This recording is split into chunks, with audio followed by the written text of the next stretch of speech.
Hey, what's up, everybody? Welcome to GameFace, episode 476, right here on SIFTD at SIFTD.net. I'm Shane Satterfield, the host of this humble little podcast we got going on here, and alongside me to talk about all the biggest games and stories from the week is the one and only Matthew Keil. What's up, Matt? Humble. I don't know. I think you're humble. No, I meant the humble podcast. I think our podcast is very humble. Except when we say it's the best video game Well, I podcast. think we're joking when we say that. Or are we? I'm not. You're not. And I'm not either, damn it. How are you guys doing? Hope you guys are having a good week. We're having a good week, I think. I had a fun week of playing video games this week. Not a lot of big games that I played, but I had fun playing them. I had fun playing games that we're not going to talk about today. Oh, really? Older games. Oh, older games? Yeah, I played, well, not older games, but just like games that didn't come out this week. Mm-hmm. I played some Crimson Desert. I played some, what was it? Well, I played Planet Full of Cats, which did come out this week. Yeah, but I saw that. I didn't like it that much. Yeah. They tried to make kind of a Metroid-y sort of like exploration, more puzzle-solving game, and they're not very good at it. Huh. Like I got stuck several times because I just had no clue what it wanted me to do. Really? And I'm like, I've done a few games like this before, and if the Find the Hidden Cats game is stumping me, I think you might need a little more direction in your story there. That's funny. They've updated a couple times since the last time I played it, and they said they were taking feedback on board, so maybe it's different now. Yeah. But that launch version was. I love those games. I love the Full of Cats series and those developers, but. Drop the ball this time. They bit a little more off than they could chew, or at least what they launched with. They're very responsive. The Where's Waldo game was too much. Yeah, well, because there's like a bunch of like exploration and like you needed this item to open this, but like there's nothing that tells you which that you need some item to open this or do this really, and like you're like I don't know if I'm at a bug or if. Because there were a couple of game procedure like breaking bugs that could stop your progress at launch, and you're like, well, is it a bug or do I not have a thing? And if I don't have a thing, where could it be? Because there's only 5 rooms right now, so what am I doing? But in general, they are very charming games. But hopefully, those updates over the last couple days have fixed a couple of, because I was certainly not the only one having trouble, judging by the Steam forums. Yeah. So we'll see. And more Crimson Desert, which that game is fascinating. I can't quit you. The game is fascinating just in terms of the people who like have become like weirdly devoted to it. And I'm like, oh my god, the best way. I'm like, it's just Ubisoft stuff, but like from another company and like slightly more janky. Yeah, and but like, it's all different. It's like I've been all over the map now. Yeah, and like, like every vendor is the same person. Yeah.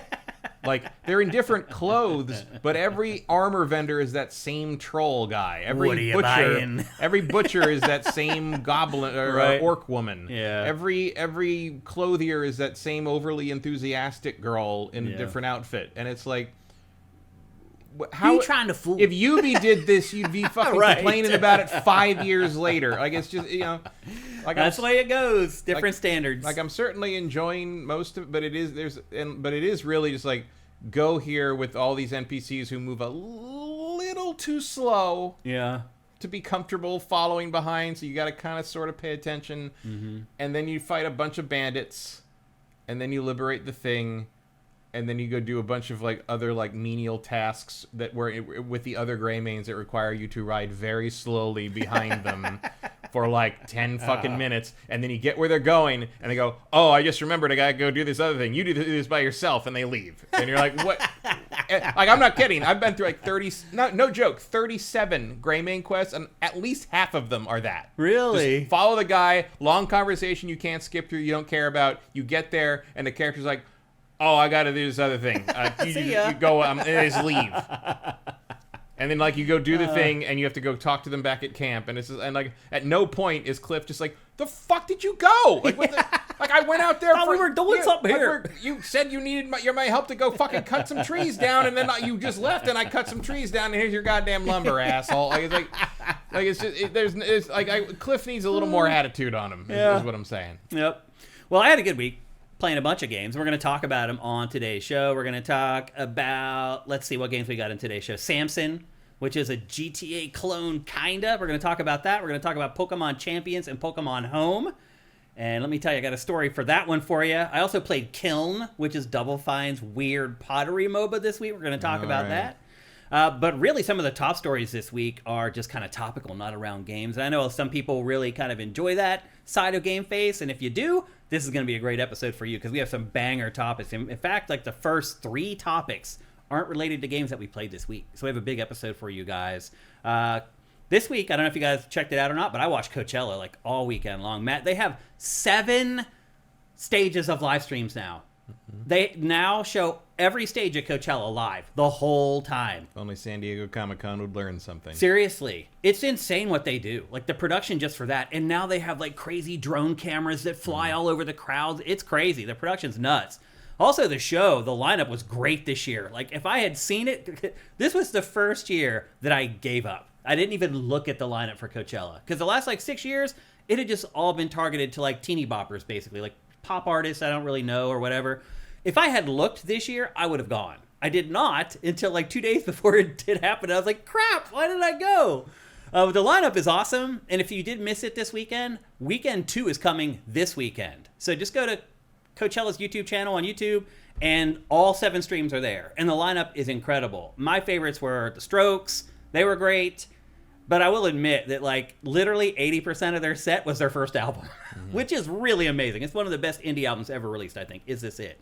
They were great. Interpol was great. Fatboy Slim was great. Turnstile was great. It was really awesome. If you love music at all, set some time aside this weekend to watch weekend 2 of Coachella. It really was incredible and a great lineup. I regret not going this year. So check that out if you're into music. Just my recommendation. I don't regret not going, but I do enjoy that for one weekend, traffic in LA is way better. Dude, it was insane how empty this city was this weekend. I got everywhere. There's nobody anywhere. No, everyone who's normally making terrible decisions on the freeways of Los Angeles is now making terrible decisions in the desert for change. So you get to drive around like it's an actual functional city. It really felt like I lived in like a small town this weekend. The way I could drive around, it was nice. It is like, and you people don't live or think we're exaggerating. We are not. Like I'm talking about like a third of the amount of cars on the road. It was insane, and it is because of Coachella. It was, yeah. That like the town's car owners empty the fucking city. They just city. all go. It's really crazy. There's 2 times when it's okay. There's 3 times when it's easy to drive around in Los Angeles. It's Coachella, Jewish High Holy Days because everyone's in temple, and Thanksgiving. Yeah, pretty much. Christmas though here. Christmas is not easy. It's really it's kind of surprising. Christmas is still pretty busy. Yeah. Might be related to the Jewish High Holy Days thing. It might. Yeah. Everybody's got shit to do. That's true. Yep. A couple things before we check in with you guys. There is an Xbox event coming up on Thursday, April 16th, to show off the brand new Metro game, Metro 2039. It appears that it's like its own thing. Like they're doing this event just for Metro 2039. I mean, it is a big deal in Europe to some degree, so like it just never caught on here. Yeah. And if you guys are familiar with that, it's like a horror shooter franchise set after like a nuclear apocalypse. Very dark and dreary. Perhaps more importantly, based on very popular books. Yes, it is. And it reminds me a little bit of Stalker. There is some Stalker in it. It definitely. It's like a Russian version of Stalker. Yeah. I enjoy that, like the original, like Metro 2033. The opening is like, it's sort of like walking through the opening of Terminator, where you see like Kyle Reese walking through the flashback where he's walking through, the trenches and the future war and stuff. Yeah. Except in that one, he's like kind of like, he's like, he's keeping morale up a little bit. And in Metro 2033, it's just a bunch of Russian dudes who are just like, well, I guess we'll just have to keep living until something kills us. It really is like that. It is just like this weird nihilistic sort of like, well, I'm not gonna let all this bullshit kill me. It's very dour, like without a fight. But I hope it kills me soon. It's just like, it's like, wow, okay. Yeah. Well, I mean, I guess I get it if your world is inhabited by these like monsters like that, but it's like the sheer like, I don't want to go through this anymore, but I'm too stubborn to just lay down and die. It's sort of like the theme of the entire Metro It franchise. kind of is, yeah. So again, I'm kind of surprised that it's getting its own kind of Xbox Direct for it, but it is happening on... There's an argument to be made that they don't have a whole lot else to show. That's a good point, actually. That is happening on Thursday. I believe it kicks off at 10 a.m. Pacific, but as always, as long as your browser is pointed to sifted.net, you're not going to miss it. So head on over to Sifted on Thursday, and you will be able to check that out. Is this the third one? The third what? Game in that Metro series? game? I think so, yeah. I figure the fourth one's going to finally hit 2040, right? Maybe. If you do the math, it looks like they're going up 3 or 6 years every entry. 3 each? Yeah. Well, 2033 to 2039. Well, the 2030, what is it, 2033 and then 2036? Was there? 2035? I don't think so. The second one was a different year. Was it? Yeah. 2033 is the first one. Oh, it is? I thought that was the second one. I think it's the first one. I don't know. I think it starts in 2033. I think we're making our point for us, though, of like, why would they give it its own? We don't even remember which ones they are. It's the fourth? Yeah, 2033, Last Light, and Exodus. Last Light. Yeah, 2030. So I've gone back to the year. Yeah. So anyway, keep an eye out for that. If you're on Sifted, you won't miss it. And then a couple things you may be wondering. Are we going to review Pragmata today? Are we going to review Mouse PI for Hire today? Are we going to review Replace today? No. We're not tackling any of those games in today's show. They will all be in next week's show. And I would argue next week's episode is probably going to be the best of the year so far as games that we cover. So make sure you show up. We're here every Tuesday at 1 p.m. Pacific, 4 p.m. Eastern at twitch.tv/SiftedGames or youtube.com/SiftedGames. We're streaming on both now. Let's see. And I think that's it for the housekeeping for this week. Let's check in with you guys and see how your weeks are going. Hopefully good. Let's see. Oh, we're hitting the hype train already. Andy T. Monahan subscribing at tier 1. Thank you, Andy. That's awesome. Cinetype says, I lost interest after Last Light. Couldn't get excited for Exodus. Yeah, again, they're dreary games. You kind of got to pull yourself through them at times. But for certain people, I think people like them. Silkshank says, are you going to be talking about this Tamagotchi game? People are going nuts for it for some reason because Nintendo had a whole team working on farts. Mm-hmm. That's like the big story around that game for the last 2 days. That, and that it's been in development for 10 years. Mm-hmm. So obviously it started as maybe a Wii U game, maybe a Switch 1 game, and now it's finally coming out for Switch 1, but also works on Switch 2. This week, no, but we will definitely, that may be a next week's show too. I think that comes out this week. Now, don't forget, we covered that already. I played the demo of it like 2 weeks ago, and we covered it. So a lot of times I get out ahead of stuff like that. Yeah, I'll just spoilers. I'm not paying money for that, so he can deal with that one. Yeah, a lot of times you guys may not realize it, but I'm looking ahead and I'm saying, hey, this game is coming out, but that week we're probably not going to be able to get to it, so I'm going to tackle it now. That's kind of what I did with that game, but we'll see. A lot of it will depend on how much time I have. And I don't know what new information you'd glean from the full game. From actually really. playing it. Yeah, I really, because what I talked about in the preview, I think the fun of that game is that you don't know what's going to happen. Right. It's a toy, basically. Yeah, it's a little thing that you fiddle around with. So maybe we'll tackle it again, but we did cover it already. We do try to cover all the bases for you guys whenever we can. Let's scroll up and see what's going on. Costa Kip, thank you for Twitch Prime. That's awesome. Appreciate you. Eric Cartmanis could never get into the Metro series. I'm there with you. Yeah, it just never connected with me. I played the first one. I played a little bit of the second one, and I don't remember anything really. I only have vague memories of those games because they're not very exciting. They're not very exciting. They don't really change over the course of anything. And there's nothing. Yeah, I don't know. They're a mood. They are. They're tone. Yeah. What else we got up in here? Metal Gear Jimmy, thank you for Twitch Prime. That's awesome. What else we got up in here? Khalid Twy, Old Man Turnstile. The dad introducing them was good to see. What the former guitarist did was... I don't know about that ex-guitarist. I heard something happened there. But I was telling Matt before we recorded today that their song, Never Enough, which is their big hit, is kind of like how everyone's feeling right now. Like, everything is just like, no matter how much money they take from us, it's never enough. They want to take more. No matter how much they charge us for something, they want to charge more. It's never enough. I think that's why that band is like clicking right now, because their big hit really speaks to people right now. So they were also really good. Their set was really good at Coachella.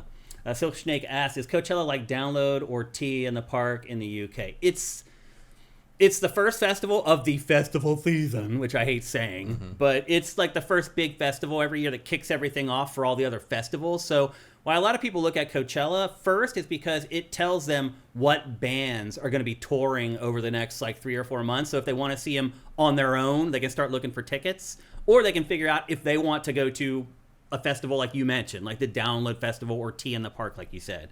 So a lot of people look at Coachella and say, if those bands are playing there, they're probably going to play at this. I should start looking for tickets for my local festival or whatever. And the other thing, too, is that it's really awesome. Like, it's a really, really cool festival with, like, 8 stages, and it's a big deal. And it is a lot of fun, but I haven't gone now. It's been maybe, like, 8 years, I think, since I've gone, something like that. I just haven't seen lineups that I liked until this year. So I'll check next year, and maybe I'll actually go next year. Next Level says Coachella was good this weekend. Love the YouTube streams. They're amazing. The quality of their streams is incredible. Like the visual quality, the production, like each stage they probably have 10, 12 cameras and 2 drones for each stage. It's no joke. As someone who works in production, that is a big production. And having to do it out there, you got to set up generators and everything to get the electricity in. It is a big, big job.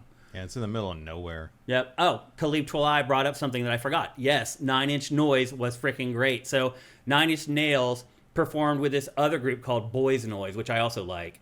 And they performed 9 Inch Nails songs with the tone of Boys Noise in the songs. It was incredible. Like, incredible. Stage show for that was also awesome.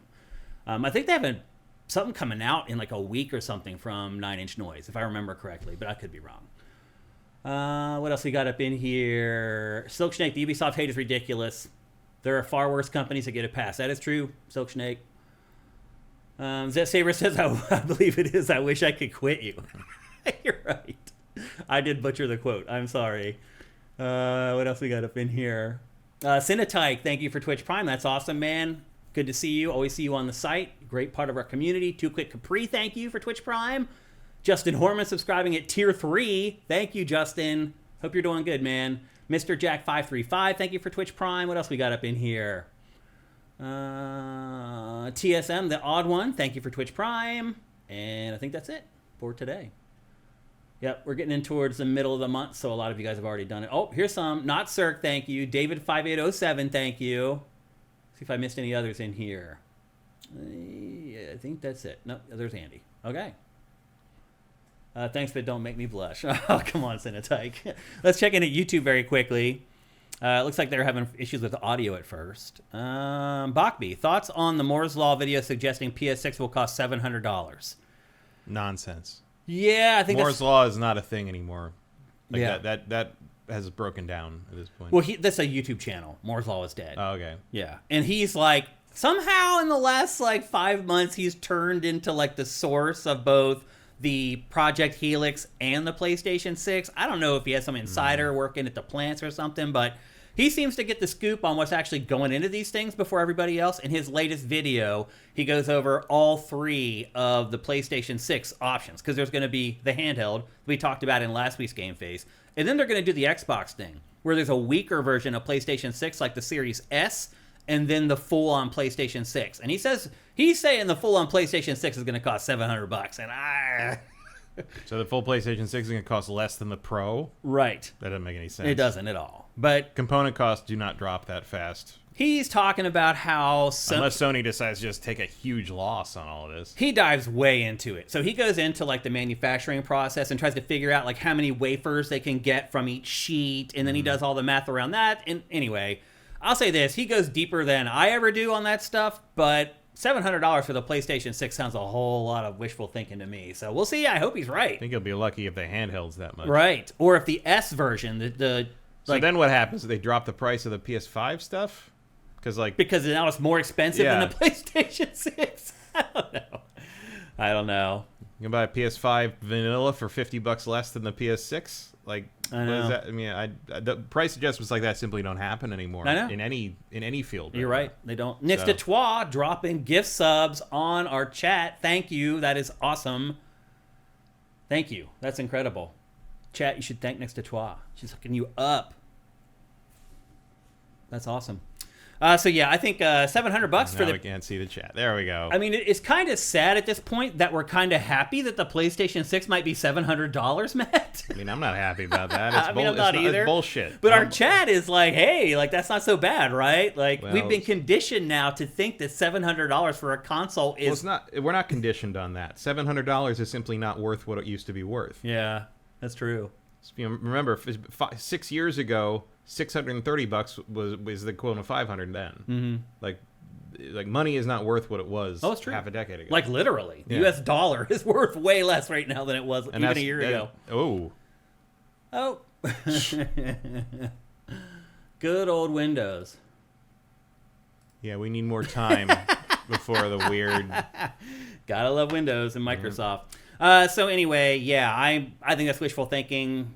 But again, Moore's Law, that channel definitely knows more than I do about it, and it seems to have some kind of a contact inside manufacturing. I don't know. Perhaps more importantly, because he said all that, we're talking about him. Right. So is everybody else. Good point. Silk Snake says the way it's going, the console won't come with a controller. It'll be extra. Maybe he's thinking of the Blu-ray add-on. Maybe, just the add-on. Yeah. Erebus Jones says even at $700, next gen is DOA. I mean, it probably is. Yeah. Khalif Twilai says not a fan of Windows 11. Certainly at launch. Yeah. Like, I would hold off on next-gen stuff for as long as possible. Both as a consumer and as a manufacturer. Yeah.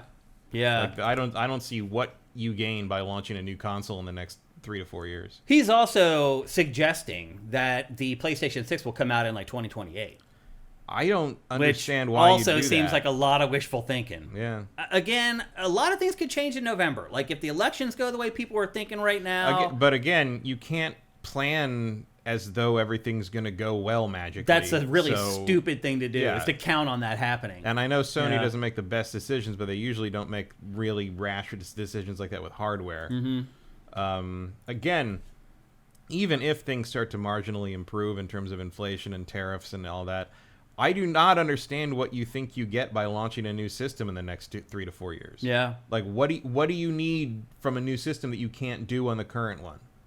Like, what do you get from that? Very little. What do you have to show me that I'm going to be like, oh, wow, I need that to do this? Like, you barely had that with this generation. What is it? What are you going to have this time? Nintendo had the same problem with Switch too. Yeah. And its solution was, hey, here's this chat button that nobody uses. That no one's ever mentioned ever again. And now Nintendo is incentivizing people to use it by giving them like currency to use on the My Nintendo store. I completely forgot that was in there until you just said that. Everybody did. Nobody wanted to use it. Like most people don't even want to use voice chat playing games, let alone your face. Like, and again, you're just looking for something to say this is new, other than it's more powerful or whatever. And that's really all the Switch 2 had. And if we're lucky, that's all we're going to get from PlayStation 6 and the next Xbox is some little goofy gimmick. Like the only way that 7, I mean, I guess like here's a marginal upgrade. It runs everything smoother. It's $100 more. Yeah. And now you're basically in cell phone territory. Yeah. Which it feels like we're kind of headed that way. Yeah. It really does. So anyway, yeah. That's who will be the first console manufacturer to have the balls to have their next number up just be like a little better. And just be like, that's the model now. Yep. Whatever year you happen to want a new console, whenever you hit the point where you, like, just like a PC or a phone, whenever you hit the point where you're like, these games aren't running well enough for my tastes, it's time to buy a new model, and you just go buy whatever the current thing is, and there'll be another one in a year or 2 years. Yeah. And you won't need to worry about it because the one you bought 2 years ago still works pretty well. Yeah. And maybe you'll get one every 4 years you'll get a new console, and then you'll have it'll just be what it is. It'll be the PlayStation 24 or whatever. Yeah. By 2048 or something. Yeah. I don't know. Like feels like it's headed that way. Yeah, I mean, because increasingly it's getting harder and harder to make these new consoles like a big deal because there isn't some new big hardware trick, there isn't some new big power boost, there isn't some new big graphical overhaul. Like, it's just sort of like slightly better than what you already have. Splitting hairs. Yeah. Yep. Like the return on that is just not. It's not tangible to the average consumer anymore. Yeah. Even if people like us can see it, even then, I'm like, I can see it. I don't think it's worth $750. Yeah, like, and I would never recommend that to like my nephew or my uncle or my friends or anything like that, to spend that kind of money for that kind of an upgrade. I think we're all kind of getting to that place for sure.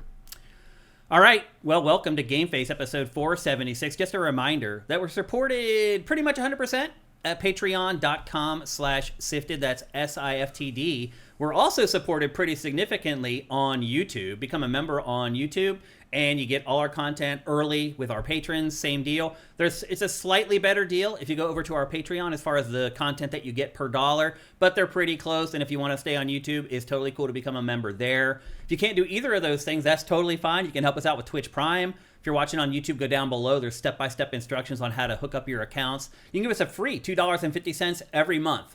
And you do have to do it every month, which is a pain, but we'd really appreciate it if you do. And you get Pachter Factor a week early at our Twitch channel if you do that with our patrons for nothing. It costs you nothing, and we get a free $2.50. And if you can't do that, then just help us out with likes, comments, sharing. All that kind of stuff makes a difference and can help our show. You never know if you could tip off somebody who's very wealthy who all of a sudden becomes a huge donor for us on our Patreon. You just never, ever know. So anything you can do to help us, we appreciate all of it. It would be awesome. And before we get on with the show, here's a word from our sponsor, LS Cream. It's LS Cream, the fine cream liqueur crafted by fellow gamer and sifter, Stevens Charles. Inspired by the Haitian drink crémasse, LS Cream delivers an award-winning experience with every single pour. One sip and you'll see why. It's a party favorite. The silky blend of fresh cream and premium neutral grain spirits mixes great with everything. I dare you to put a shot in your coffee. I've been drinking it for years and still, I find new combinations that taste incredible. LS Cream is the kind of drink that keeps surprising you thanks to its notes of vanilla, cinnamon, nutmeg, and coconut. Take it to any gathering and watch it steal the spotlight. We've never seen anyone resist. Ready to join the fan club? Head to creamls.com/sifted for recipes, retailers, and online orders. That's creamls.com/sifted. That's right, everybody. Go to creamls.com/sifted and join up with the cream team. You won't regret it. And crémasse, dad ass with some LS Cream. Another reminder that the LS Cream 5K challenge is still happening right now. You still have time to get yourself a bottle, make up your own drink, give it a cool name, take a cool photo, upload it to Instagram, and tag LS Cream. You could win $5,000 USD. I know I mentioned it last week. Spring has sprung for pretty much everyone in America at this point. Summer is just around the corner. It's a great time to figure out a drink that you can make LS Cream with ice cream or something cool like that. It would be an awesome option, just giving you something there that can maybe help you win the LS Cream 5K challenge. Again, go to creamls.com/sifted. Okay, it's time to kick things off. We're going to start things off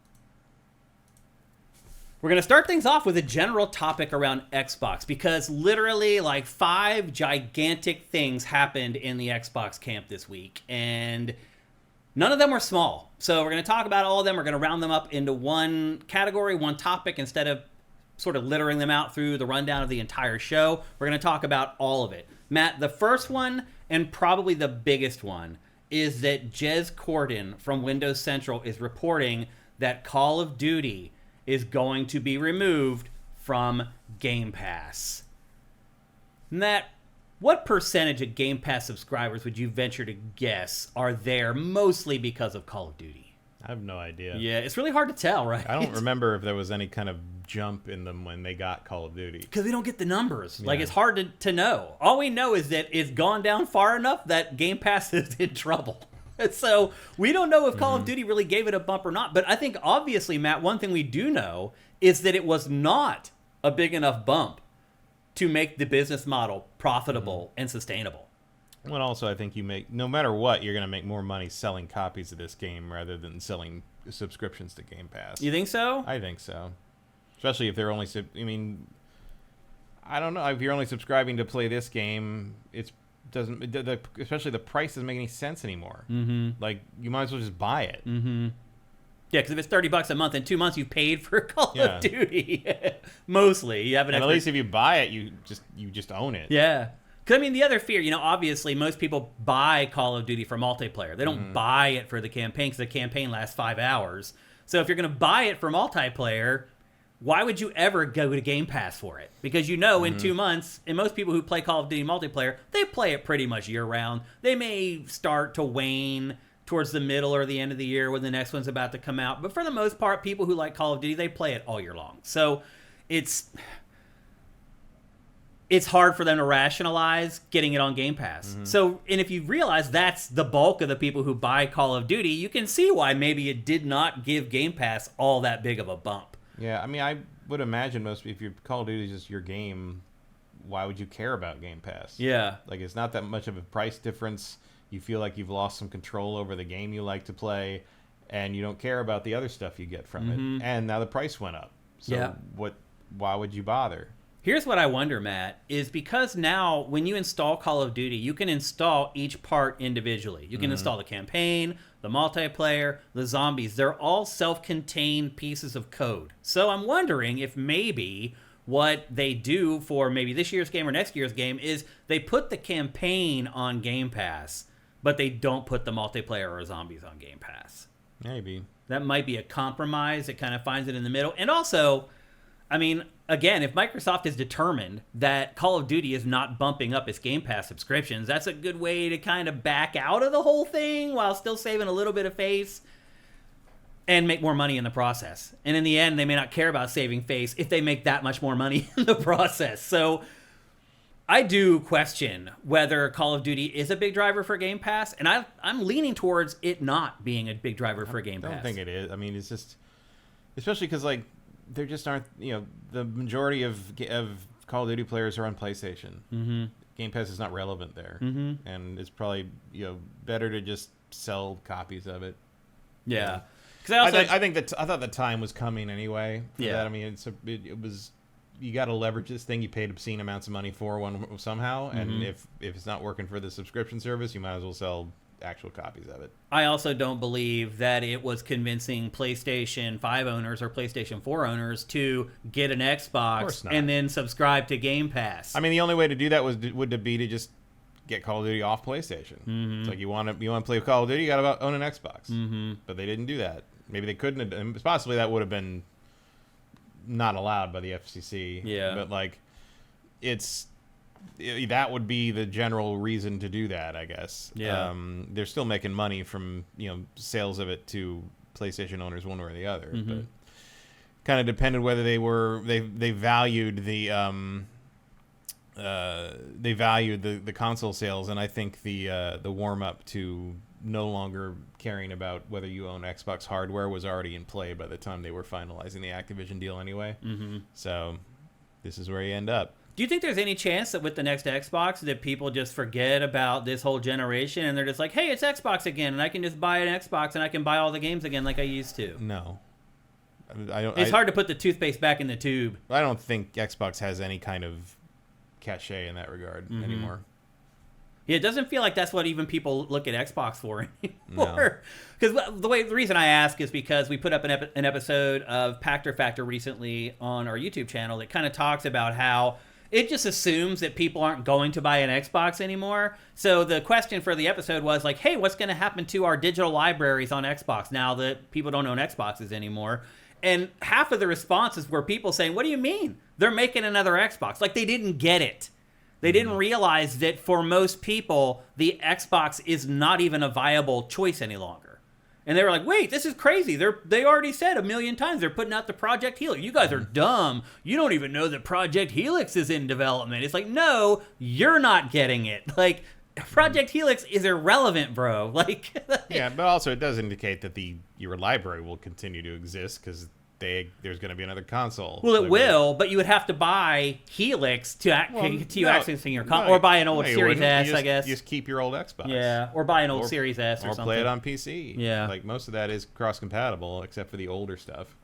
I think for a lot of console I'm not getting rid of people- my Series X, but I don't intend to buy one of the new Xboxes. Yeah. I think for a lot of console people, building a gaming PC is not even in the realm of thought. Like, they just assume it's so expensive and so much more expensive. Now, that may be changing here. It is changing because gaming PCs are the fastest growing market. They are. So, yeah. Like, it's happening. It is starting to change, for sure. But in the past, it has been very hard to get people to move from consoles to PC because before, consoles were a good price proposition. Now they're really not. Like, $900 for a PS5 Pro or $1,500 for a pretty good gaming PC that you can do a bunch of other stuff on. Like, I'd probably recommend somebody gets the PC. Mm-hmm. I would. And so, the PC does other things, and the PC will last more years. Yeah, and all you got to do is just get a new GPU every few years if you want to upgrade. You don't even need that. You really don't. If you get a good enough GPU at the time, Yep. which you should invest hard on that. Yep. Like, I'm still on my 4090. I don't feel like I need an Yeah, why upgrade would you? anytime I mean, soon. that thing's still a beast. Yeah. I mean, I got a 4070, and I'm not thinking about upgrading. A long way to go for that. So, I guess maybe my question is, why would you do this now? Because you're not going to sell a bunch of copies of it on Xbox. Like, you'll sell the same on PS5. I think you'll sell more copies now than you ever will again. Yeah. It's just going to be a shrinking user base for Xbox. I just wonder if when you take Call of Duty off of Game Pass, if you don't lose like a big chunk of subscribers just I like don't think you lose anything. Really? No. Not even... Like, I saw some people on our you site that you said... lose a blip. Yeah. I don't. If there was that big of a chunk, they wouldn't be doing this. I because did- they would be making a lot of money from it. Yeah, I mean, there's some people, because I've seen people on the site comment about it and say, oh, that's a deal breaker for me. So there are some people, but you're right, it's not a gigantic, large segment of the players. So I hear you. But anyway... They're going to make all their money off of the PlayStation stuff anyway, so who cares? Yeah.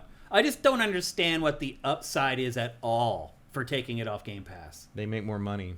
They're going to make more money through the normal revenue channels of selling it digitally because they get that much straight up front from you than they do. And also you get to claim more sales, you get to claim more income from that I haven't thing. put out that press release for a long time. on No, Call but you of still have Duty to Day. report it to the shareholders, and that's going to Yeah. bump it a little bit. Uh-huh. You're about to report it internally to the Microsoft bosses, and that's going to bump it a little bit. Mm-hmm. Because Microsoft bosses seem to have a lot of opinions about how Xbox is run, which is funny for a bunch of people that put a completely ineffective fake-ass AI and all their shit. Right. Yeah. But you got to blame someone, I guess. Yeah.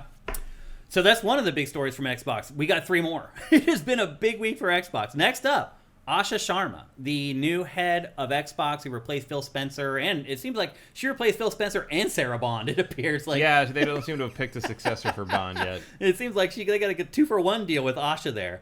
But this week, an internal memo that Asha Sharma sent out to Xbox employees, that of course was sent to the press and leaked. She told people at Microsoft and at Xbox that Game Pass is just too expensive. She's right. She's right. She's 1,000% right. But here's the thing, Matt. We've been saying this since they jacked it to 20. Yeah. And then they went to 30.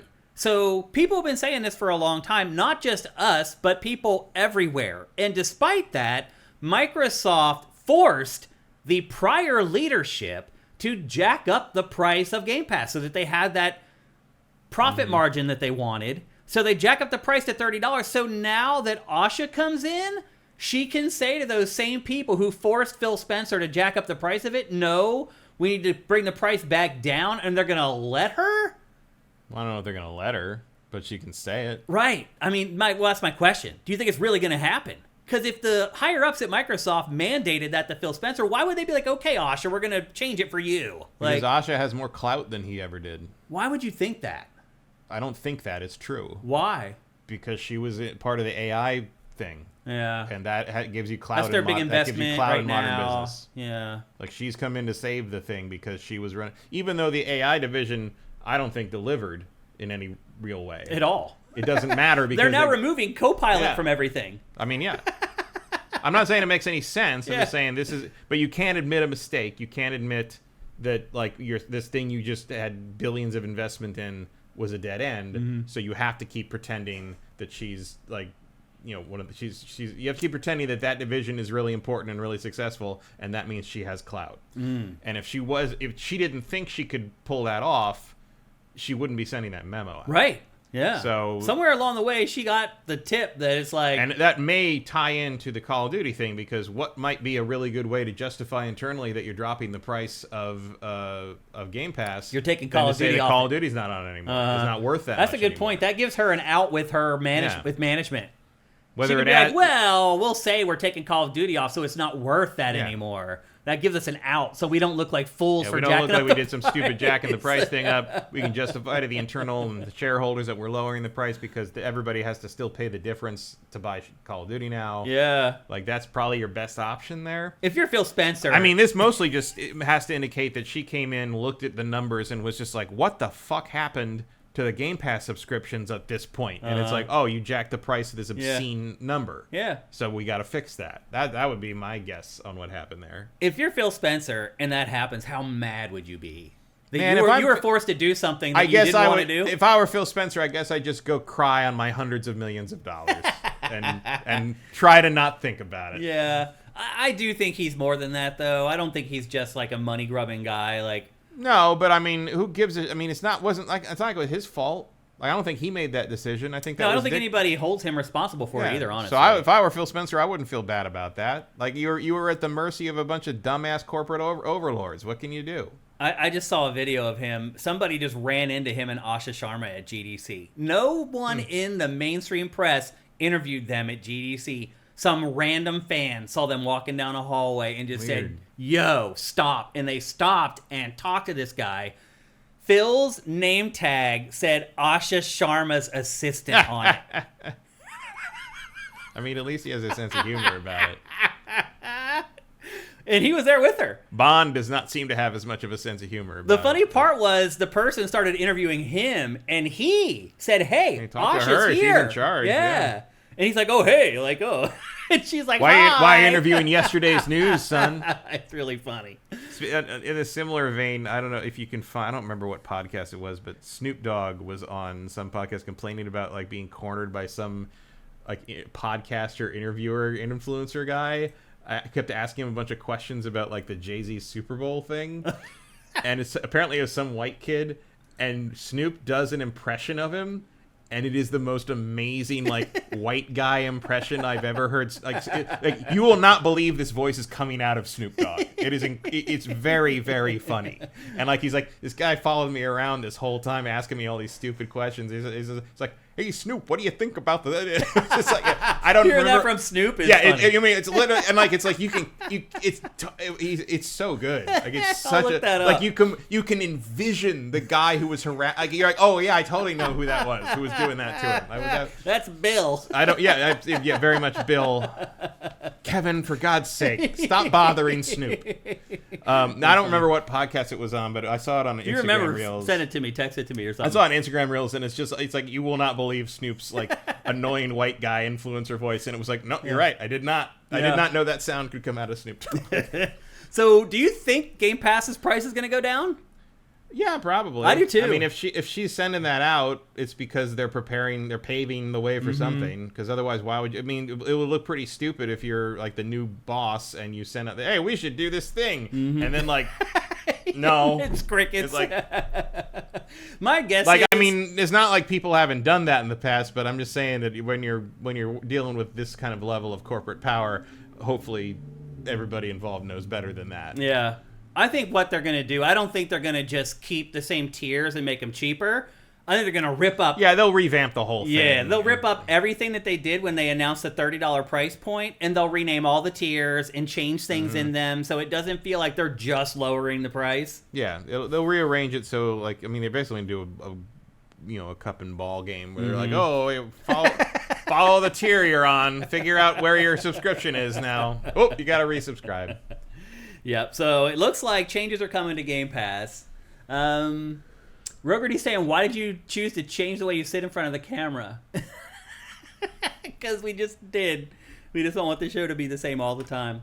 But anyway, my guess is, yes, the price of Game Pass is going to go down, but it's going to be harder to figure out because it's going to be sort of camouflaged by these different new tiers that they're going to have. But ultimately, I think we will pay less for Game Pass. At least I hope so. Next up, again, another big week for Xbox. Giant Bomb's Jeff Grubb is reporting, and you may not want to hear this because it's on your fantasy team, that Fable may be delayed out of the year. If I remember right, I wanted one of my alternates in. Yeah, actually, it won't hurt you because actually Fable may score lower than your first alternate because your first alternate is Pokemon Pokopia, right? Yeah. So if Fable may be good if Fable drops out and Pokopia comes in, I'm fine with that. Seriously. But Jeff Grubb at Giant Bomb is saying that he has talked to people internally at Microsoft that say they are considering moving this game into early 2027 to get away from GTA. Now, To be fair, Unless. right, unless it gets delayed. But all signs are pointing to that game coming out, by the way. Like, We'll see. I mean, All signs are pointing to Doomsday coming out in December, but I don't think that's going to happen either. there's just like some marketing stuff is starting to pop up with like brand deals that they've done for the launch, stuff that you can't really get out of. Well, that's the thing, is a lot of brand deals and stuff like that have to happen no matter what, even if things are delayed. and they'll still do it. It'll be weird. That's how you end up with toys of a delayed movie on the Right. shelves a year before it comes out. Yeah. Yep. So anyway, Grubb says it's maybe. The team, Playground Games, is working on it, tweeted and said, no change. Fable is coming in autumn 2026. So it's sticking to its guns, saying it's still coming in Q4. Jeff Grubb says he has very good sources saying that he didn't say it's 100%. He said it could be delayed into 2027.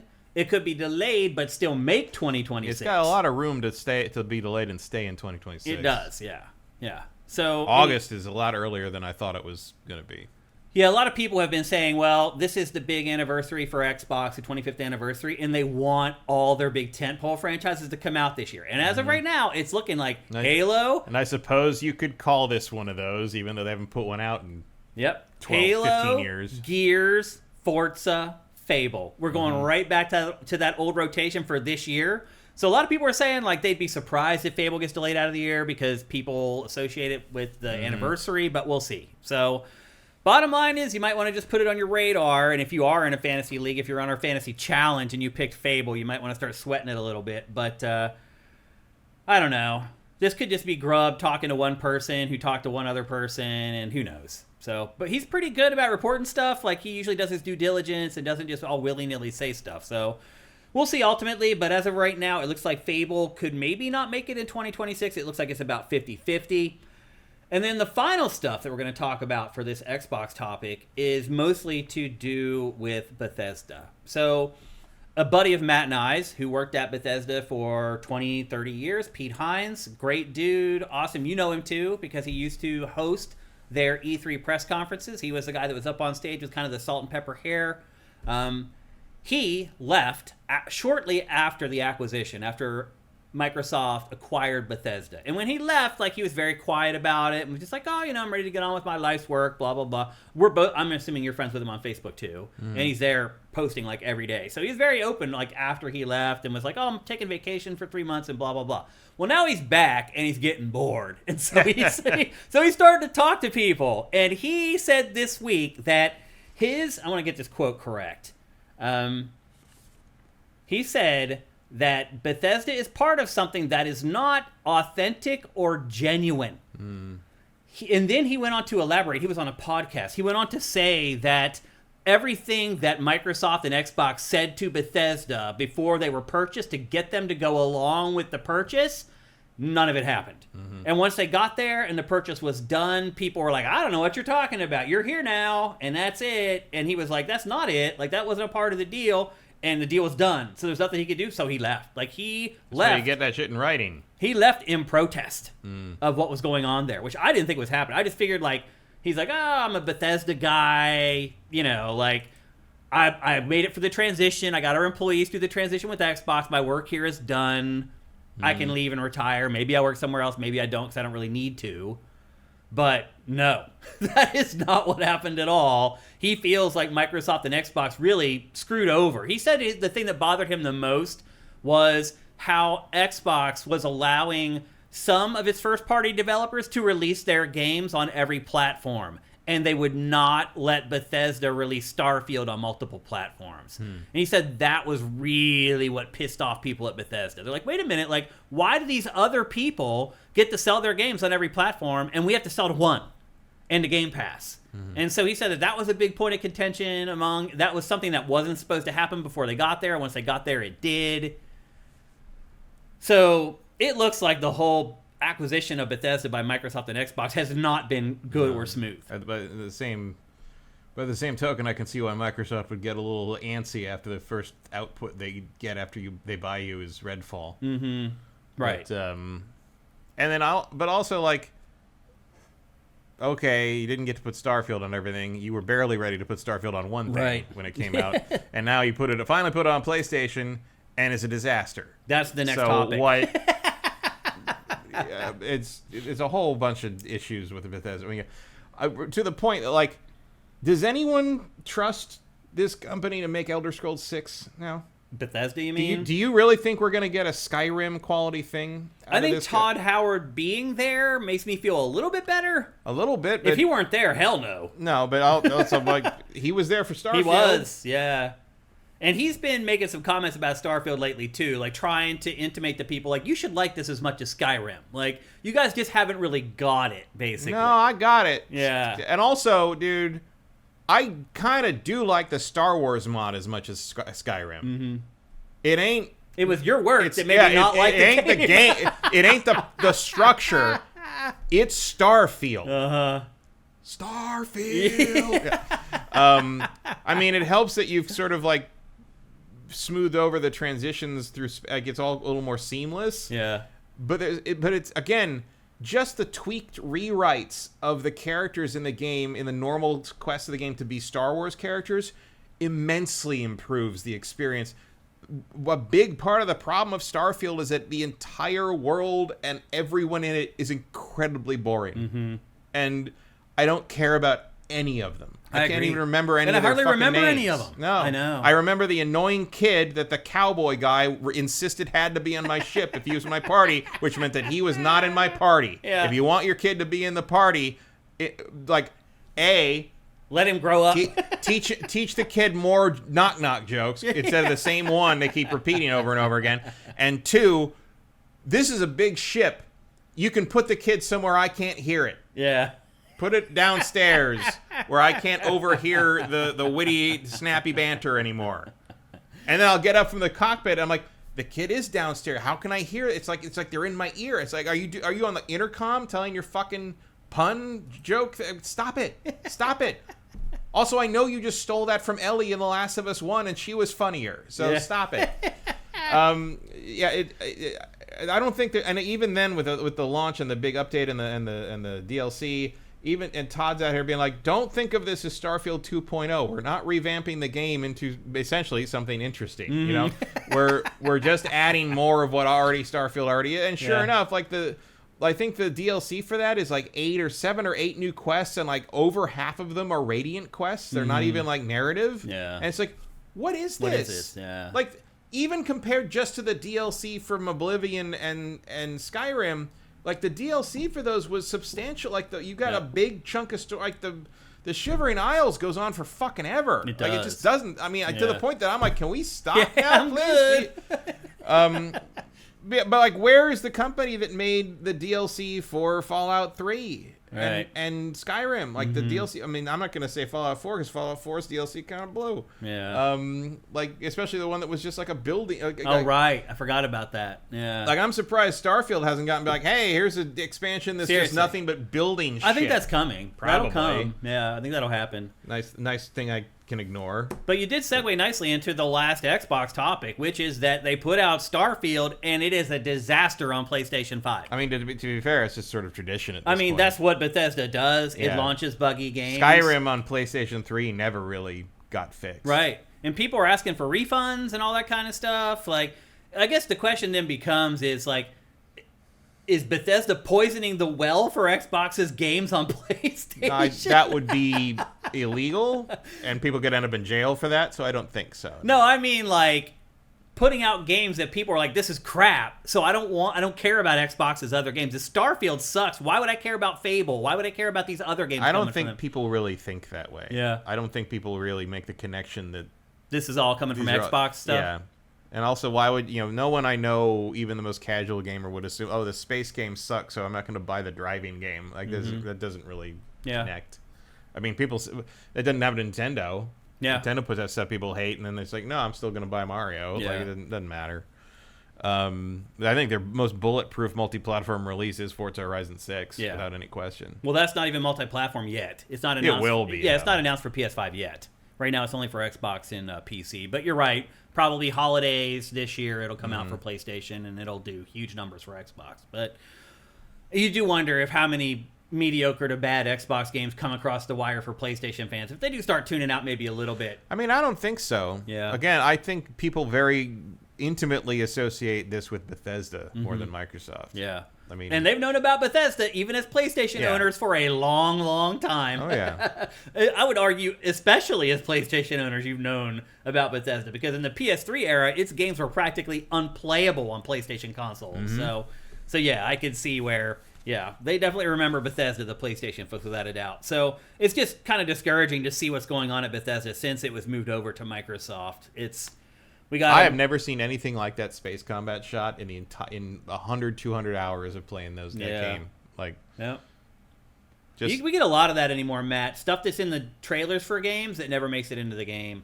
I think most of it I see like that is one of the only trailers for a game I've played extensively where I look at it, I'm just like, that's not in the game. Like, not since No Man's Sky has there been so much like not in the game as some of. I mean, clearly, obviously you can make the game do that. Yeah. But I never was in a situation where there was anything like that.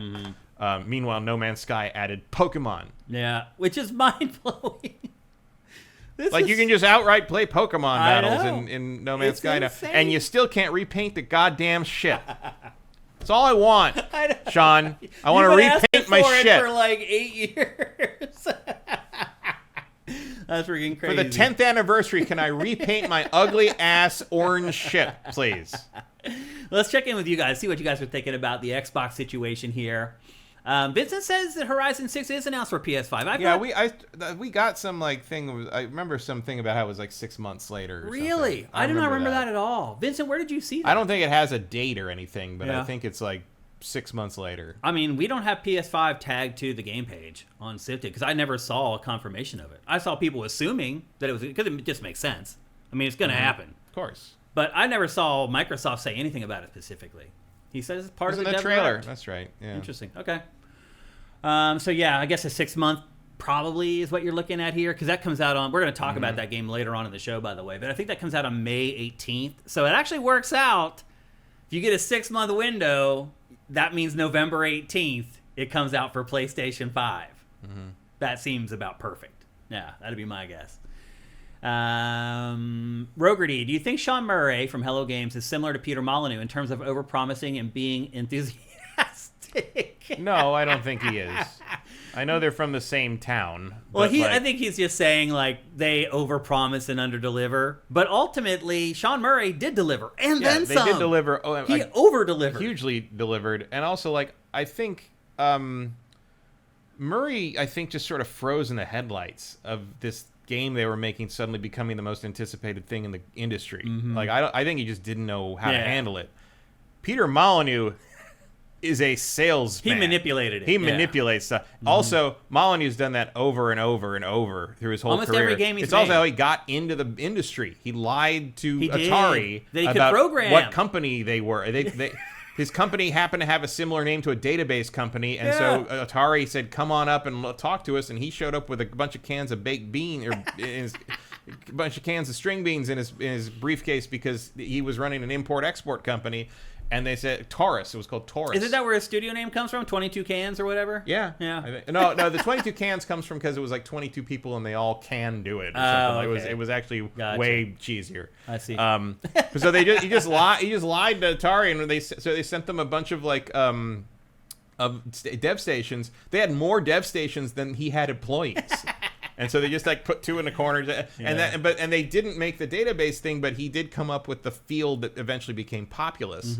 And then Atari's like, "Hey, where's our Commodore?" He's like, "Where's our database?" And so they whipped something up together in 3 days, and they're like, "This is terrible." And he's like, "Yeah, but look at this." Yeah. And they're like, "Oh, okay." Atari's like, "Keep working on that. See what you get." And that's how he got it. I mean, so no, I don't think Sean Murray, they're playing it much closer to the vest with Light No Fire. Oh yeah. They learned a lesson. Much more transparent about it. Every time they come up with a new tech for Light No Fire, they put it in No Man's Sky. Right, to show you how it works. I'm sure that's why the Pokemon thing ended up in there, because there's going to be something like that in Light No Fire. Yep. So I don't think you can really fairly compare Sean Murray to Peter Molyneux because he does not have a huge track record of that, and he made good on his game. He fixes the mistake. Yeah. Peter Molyneux does not ultimately deliver. No. He just says, "Oops, sorry." If you go back to the black and white games, they still suck. Yeah, they do. They're neat tricks, but they still suck as games. Yeah. Over on YouTube, Gustav Jungdahl I wonder what the new leadership will do with the points program on Xbox. I never understand it, and how much you must play to make it worth it. That is true. Like, I have... It mostly it seems to exist for Xbox to harass me about it. Yeah. It's like, you haven't spent your points. I'm like, I don't know what the fuck to What spend am I my supposed points to do on. with them? On what? Like, what? Here's the thing, Matt. When you go to spend them, you realize you actually have like $1.18. Yeah. And But you're even like, though you oh. have like 48,000 of them. Yeah, and you're like, oh, you could pay for 1/4 of a movie rental, and it's just like, screw you, I don't care Yeah. about any of this stuff. No. But you're right, like, Gustav, when they announced the price increases for Game Pass, they talked about those points programs like they were gold. And I was like, I don't even use that, but I noticed people on SIFTD were like, oh, I've been using those points programs. So people do use it, but you're right, like, it's confusing and nobody really gets it. Daring Swoosh, Peter literally had PR following him at every expo he attended to keep him from running his mouth. He was that much of a liability. And it didn't always work. Khalib Tulai says, bumping my question. What is it, Khalib Tulai? What's your question about Game Pass and Asha? Sanatai, to be fair, seems like Asha is doing some moves. We shall see. Yeah, at least she's trying something. That's fair. But I don't see Khalib Tulai's question. Going up, I guess. There? No. Is anyone keeping track of acquisitions that went well?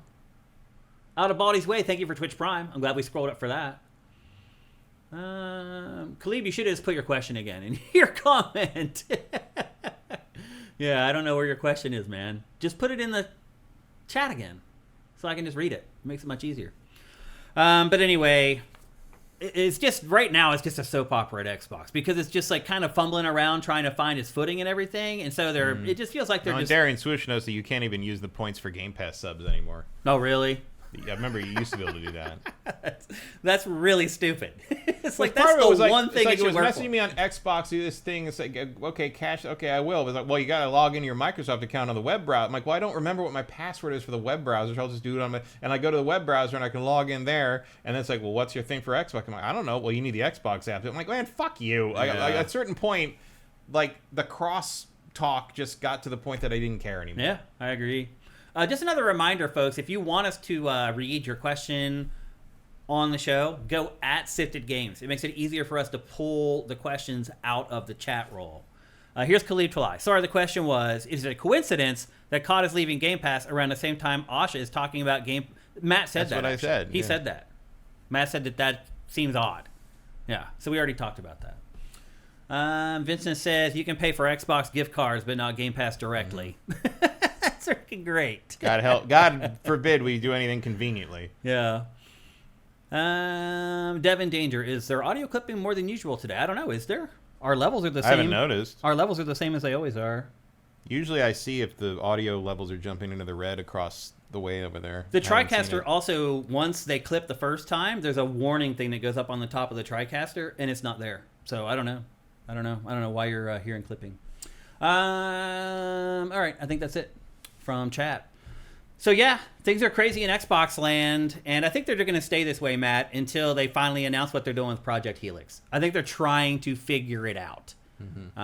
And I think while they're sorting that out, a lot of it is, I think they're putting stuff out there, getting feedback from the fans and from social media, and trying to figure out what the unfiltered opinions are versus doing a survey where that always kind of goads people in one direction or another. So maybe it's just looking for feedback to figure out what Xbox fans want, and then maybe they'll make decisions based on that, but my guess is probably not. Probably not. I mean, certainly I'd say one of the number one things would be Game Pass cheaper. Yeah. I think that's going to happen. It has to happen. Otherwise, you might as well just kill Game Pass, because no one's going to spend $30 a month for Game Pass. Those are your two options. Pretty Make much. it cheaper or kill it. Yeah, that's what I'd say. All right, let's move on.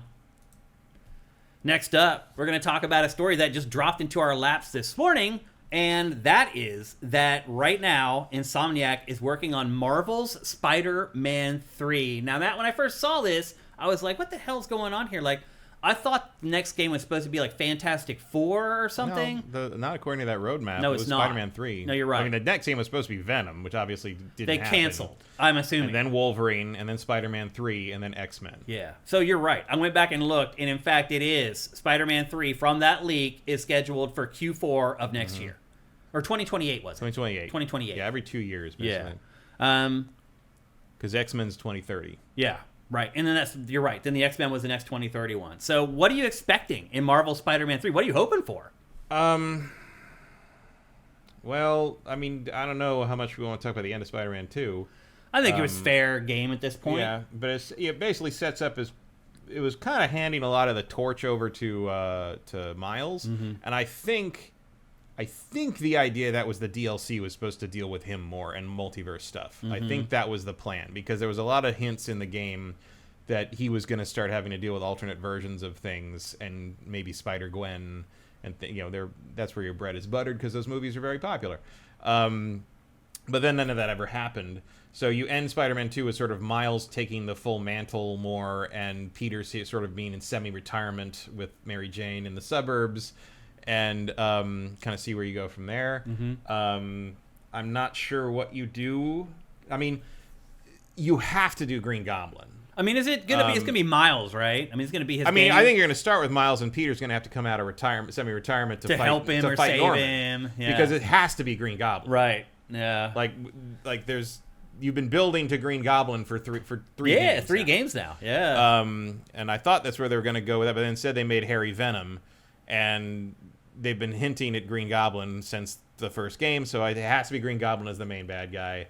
And then everyone else can be pretty much whoever the hell you want, because there's a lot of Spider-Man villains. You know? My guess would be you've already done the Sinister Six in a form with Doc Ock in the first game. You could definitely do it again with like a different team, just to like kind of round out the roster. My guess is that you are going to do something where it's a dual story again, where Miles basically gets pulled into the multiverse, and so Peter basically has to come out of retirement in this world to sort of because New York's going to need a Spider-Man, and Norman cracks because he sees old Spider-Man back again, and that's how the Green Goblin thing starts. And at some point, you're kind of going back and forth between alternate universe New York, where Miles is, and where he is in normal New York. And at some point, the two things collide, and you have to like go up against maybe both Green Goblins, or maybe you have the Green Goblin that was in the beginning. That sounds great. Beginning of the original. I'm totally down with that. Into the Spider-Verse had that that big monster version, the ultimate version.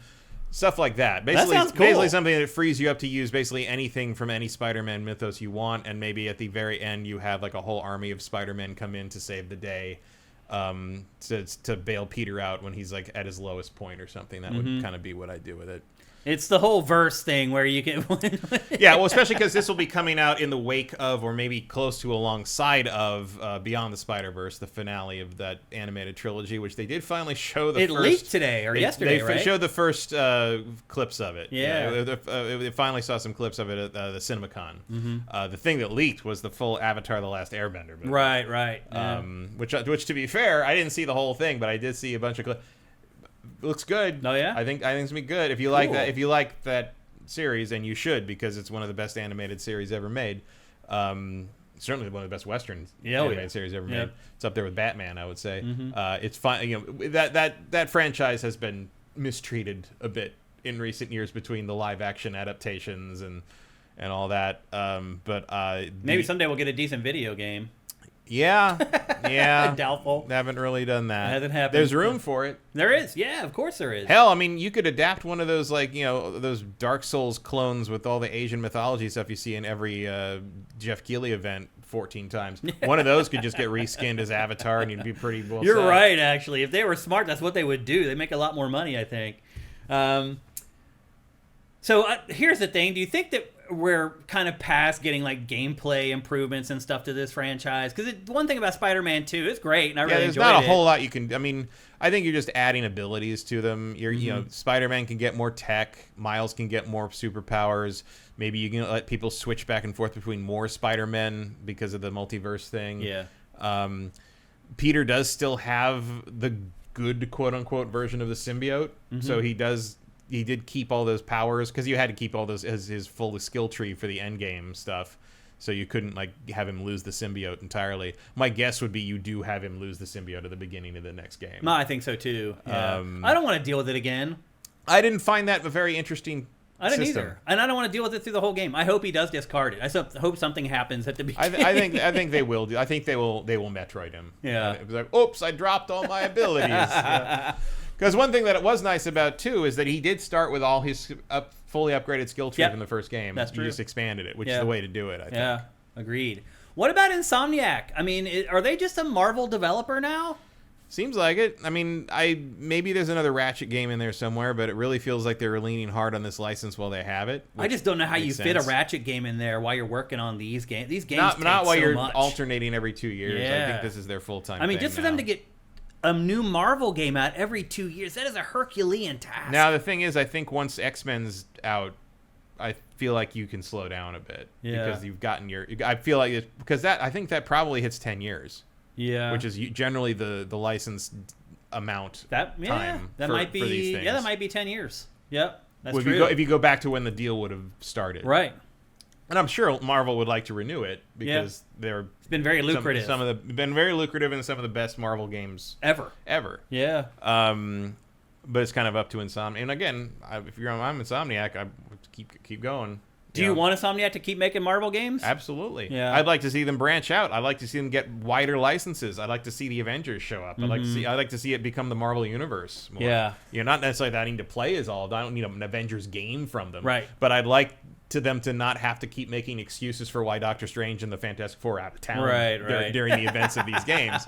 I would like to see these games start to become bigger. Yeah. I mean, and I would love to see, because again, how many times can you swing through New York? A lot. You can. It's still really fun. But like you're hitting a point. Yeah. And at a certain point, like, let me play as Spider-Man through big Marvel cosmic stuff. Like let me play as Spider-Man's point of view, or the X-Men or whatever. But like, I mean, if you do like your version of Secret Wars, where all the Marvel heroes are around and you're in Battle World and Doctor Doom's doing shit and all this, and like, but you're just playing as Spider-Man. Yeah. I think that's still an interesting premise. Hell yeah. I'm down with that 100%. But I would say that I would prefer that Insomniac does like a 1-in-1. Like one Marvel game, one of its own games. One Marvel game, one of its own games. Because I don't want to see those properties just fade away and die. Well, here's the thing. There's only one property. Really. Ratchet and Clank. It's just Ratchet. Yeah, it kind of is. And I like Ratchet. I don't need one every 2 years. I don't like Ratchet more than Marvel. Yeah. So I'm kind of okay with the path. I figured you would be. But me personally, I would prefer a little bit more of a cadence of other stuff. I will say at a certain point, I think you probably will need to take at least one of the teams take a break and make something else just to recharge. Right. Because you can only work on this Marvel. The Marvel. I think we've shown that no matter how good you are at the Marvel stuff, if you keep grinding that gear, you're going to run out of ideas eventually. But you still have to work with Marvel too, which is also very difficult because they are very weird and picky about things. When you don't have to, because you made great games on your own. Yeah. I mean, it's less frustrating than working with Lucas. Right. Film. That's true. Yeah. It's which is bizarre because it's sort of like you feel like Marvel has more to lose than Star Wars to some reason. Definitely. But I don't know. I'm glad we're getting good Marvel games. The big issue is that, like, kind of the mix of the licenses. Like, if you talk to anyone who worked on the old Activision Marvel games, they didn't always know one way or the other which characters they could include in things until it was too late. Like, I know there was at least 2 instances where they had a character in a game, and all of a sudden Marvel realized that someone else had the license for that character, and they had to change the character to a completely different character. Oh, man. So if there are any times in those old Marvel games where you're like, this character doesn't seem like he's acting the way I expect. That's why. That would be why, because he was originally someone else. That's crazy. I didn't know that story. But Marvel's a little better about it now, I think, but there was a time when it was so scattered in terms of like who they were handing the license out to. Well, that's one of the reasons they ended up not having the Spider-Man movie license to this day. Yeah. But like, when does that come up for a renewal? Never. Never? It's in perpetuity. In perpetuity, unless they don't make a Spider-Man movie within 4 or 5 years. Wow. That's why they kept making those stupid standalone Spider-Man villain movies. That's it. Like that license never expires unless they leave it dormant for, I think, 5 years, or if someone bought Sony. I think Marvel, the licensee gets a chance to like reevaluate where they want to keep. That makes doing sense. You renegotiate all those deals. Usually. That makes sense. But yeah, Sony will have that forever as long as they keep making a terrible Spider-Man movie every couple of years. They're very good at that. Oh yeah. Well, let's check in with you guys very quickly and see what y'all are saying about the new Spider-Man game. Look, this franchise is gigantic. Like, it really is. Like, I think for PlayStation owners, it's probably in their top, 5 franchises that they get to play on PlayStation. Mm-hmm. And the sales speak to that, for sure. Congram1 says, I'd rather Insomniac move on and Sucker Punch do another Infamous entry. I don't know if that's ever going to happen either. Never. Sorry, Congram. Does Sucker Punch even control Infamous anymore? Like, they basically handed that baton, I think. I don't know. Actually, I don't know that. I don't know the answer to that. They have no problem. Sucker Punch handed Sly Cooper over to whatever that other company. Yeah, there's I think two other developers have already worked on. The fourth Sly was made by that other company who got shut down. Yeah, was it Toys for Bob? No, Toys for Bob still exists. Yeah, it was in Redwood Shores. It's one name. It's a weird word. But they don't exist anymore. No. I think they're Sanzaru. That's right. Wow, that's good pull, Andy. Really good one. I wouldn't mind seeing another Infamous, but I didn't think Second Son was amazing. Yeah. First Light was better. Mm-hmm. Part of the thing with Infamous is I think they got a little too focused on making superhero powers that were different from what you expect from normal superhero powers, which to a point is this isn't what I want. It was kind of boring. Yeah, I didn't.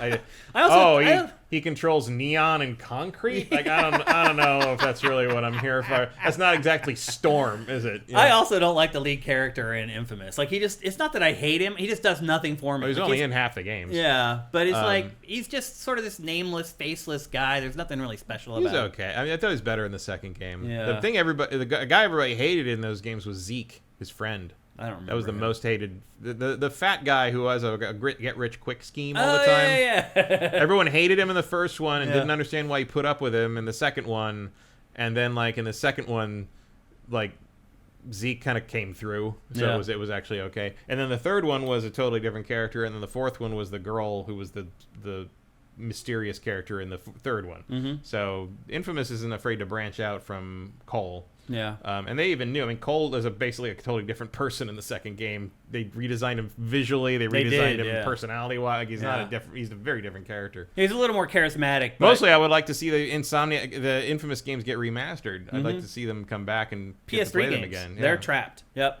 Stevens Charles of LS Cream over on YouTube. He says that Spider-Man 2 was bad compared to Spider-Man 1. Do you agree with that? I didn't like it as much as Spider-Man 1 in the long run. Again, I am a Venom fan. I'm a Venom purist to some degree. Mm-hmm. I don't really like the modern depiction of Venom. I think the idea of, and I think changing how the symbiote suit is introduced and how it interacts with the person that becomes Venom is a mistake.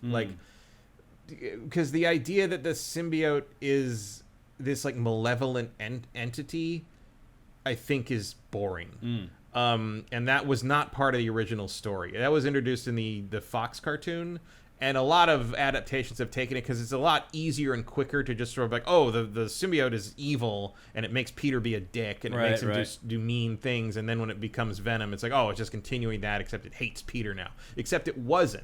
Originally, the symbiote was just another entity. It was sentient, but you didn't know that. But it loved being Spider-Man. It loved Peter. It would. That's how he discovered it was sentient. It was while he was slept, it would go out. The suit would take control of him and go out and do Spider-Man stuff while he was asleep, and then he'd be exhausted the next day. And Reed Richards discovered, this thing's alive and trying to bond with your nervous system. Yeah. And he's like, oh my God, get it off. And the symbiote hates Spider-Man because it was rejected by because it's in love with Spider-Man. Right. And at least one time, it almost tempts the symbiote off of Eddie Brock, who's Venom, by saying, you can have me, come get me. And it shocks Brock into unconsciousness because trying to unbond from him is not something you can really do as a symbiote, or you couldn't back then. So the idea of the symbiote is a jilted lover who's betraying. That's far more compelling. And the fact, this isn't as important anymore because everybody's part of Peter's personal life now. But back in the day, one of the big things about Venom was that the symbiote took all its knowledge of Peter and transferred it to Eddie. Uh-huh. And Eddie knew who he was, knew all of his friends and everyone was important to him. It knew where he lived. It went to visit Aunt May and do odd jobs for her. And so she thought he was a great dude and one of Peter's friends. And it didn't trigger his spider sense. It short-circuited every advantage Peter Parker and Spider-Man had ever had in the comics up to that point. And it was his dark mirror, all the power, none of the responsibility. And that was fascinating. And Venom, in modern depictions, including this game, is just a big fucking monster. You're right. And that's boring. Yeah, I agree. I agree with that. And especially in comparison to Spider-Man 1, where the primary antagonist turned out to be, Otto. And I think that was a really compelling version of Dr. Octopus, especially making him the sympathetic character who was Peter's friend and mentor. Right. Like, I mean, they did that in Spider-Man 2, the Sam Raimi Spider-Man 2 Obviously, they're taking from that as well, which is another great depiction of Dr. Octopus.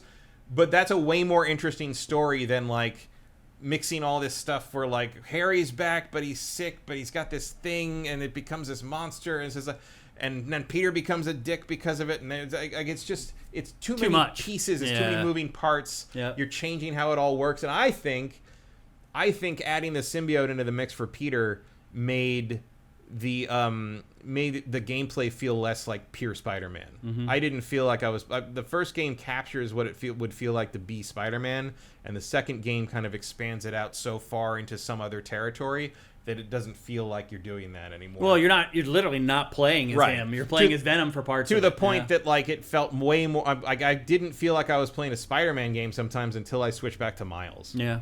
Like, I liked playing as Miles way more in Spider-Man 2. And there's nothing wrong with that, because Miles is great, and I think he finally gets to do a little more in there. But again, Miles' story in Spider-Man 2 felt like an afterthought until the final act, when you need him to sort of be the guy who steps up. And I don't know, like, it felt scattered in a way that Spider-Man 1 is one of the most rock-solid stories Insomniac's ever told. Spider-Man 2 feels like it never quite got out of the third draft.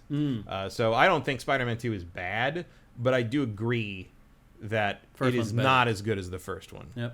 Congram says, if in the roadmap, it listed a possibility of a 2-part entry for Spider-Man 3.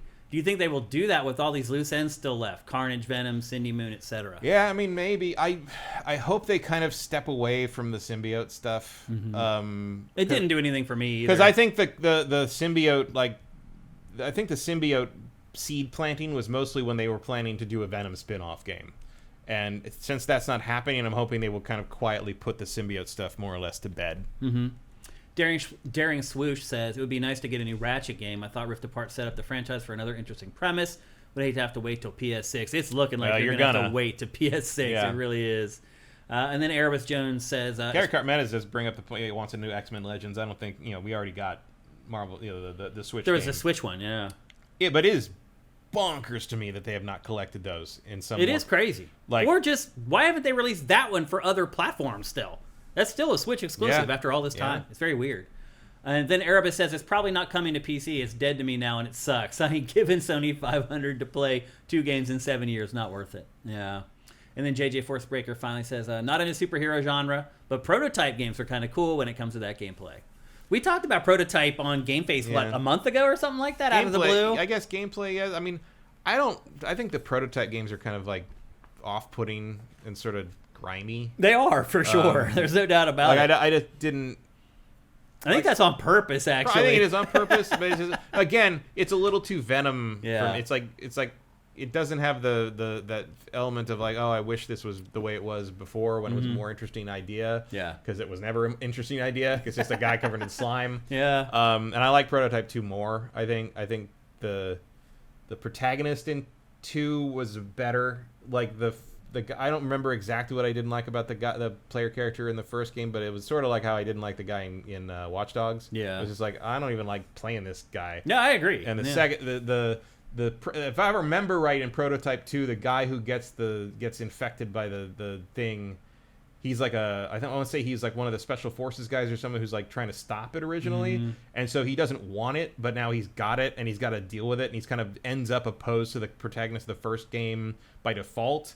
and the protagonist of the first game doesn't even take him seriously. Right. Yeah. And it's like, that's a more interesting way to approach that. And I don't know how you would have jumped straight to that, because it feels like you did need to tell the first game story before you could tell that second game story. Yeah. But I do remember liking Prototype 2 a lot more. Yeah. They improved the game a lot with the second one, for sure. Yep. Gave it more interesting powers, as I recall, too. Yeah. Because that's one of the big things with the symbiote stuff, is like that, and that kind of style of character is like, how do you come up with like different things it can do in terms of a gameplay system? I mean, in terms of storytelling, sure, there's a lot of stuff you can do with that, but in terms of gameplay, it's just basically tendrils, right? Yeah. Like Spider-Man 2, you could see was struggling to come up with different things you could do that weren't things you could already do with your webs. Yeah. And it ended up just being like shit coming up from the ground and knocking things. It was like, I was like, all right, well, if you can do that, then how come it doesn't work on the damn bosses? Yeah. Well, that's all we have for Marvel's Spider-Man 3 for now. Like we said, right, based on the leaks, it's scheduled to come out in the fall of 2028. So my guess is, best case scenario, we get like the debut trailer at the Game Awards this year.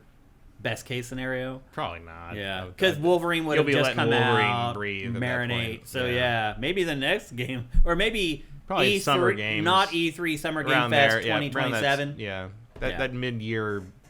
That mid-year drop, basically. Yeah, that'd be my guess. All right, let's move on. Up next, we're going to talk about Grand Theft Auto 6. A bunch of crazy stuff has been leaking out about this. The first thing we're going to talk about is around Grand Theft Auto 6 is something that a friend of Matt and I's, who is not usually into breaking news, broke some news on Grand Theft Auto 6 this week. You guys know him as Hip Hop Gamer, or maybe you don't. We know him as Gerard. And he, this week, and again, this is not something that he has ever done, he was on a podcast and he started talking to people about Grand Theft Auto 6, and he seemed to intimate that he's got a contact at Rockstar Games that has been giving him information. And he said that the GTA 6 version of GTA Online is going to make millionaires. Meaning that the user-generated content part of that is so big and so huge and such an opportunity that there are going to be dozens and dozens of millionaires made from people making content for Grand Theft Auto Online. Finally, Velocity Girl gets her t-shirt. Seriously. Now, here's the thing. Like, there was a leak of Grand Theft Auto Online for Grand Theft Auto 6 like a few months ago. Like, they haven't talked about it at all, but we know that it's something that they're working on and it's something that's coming. But I don't think anybody anticipated it was going to be that heavy into UGC. But if you go back and look at Rockstar and Take-Two's financial dealings over the last 5 years, they actually bought a company that specializes in that kind of stuff a couple years ago. And my guess is they've been working with that company to bring this new UGC system into Grand Theft Auto Online. People hyped this about the Creators Club, too. Right. And that never happened. I mean, didn't it happen, but people just didn't care? Yeah, because no one cares. Yeah.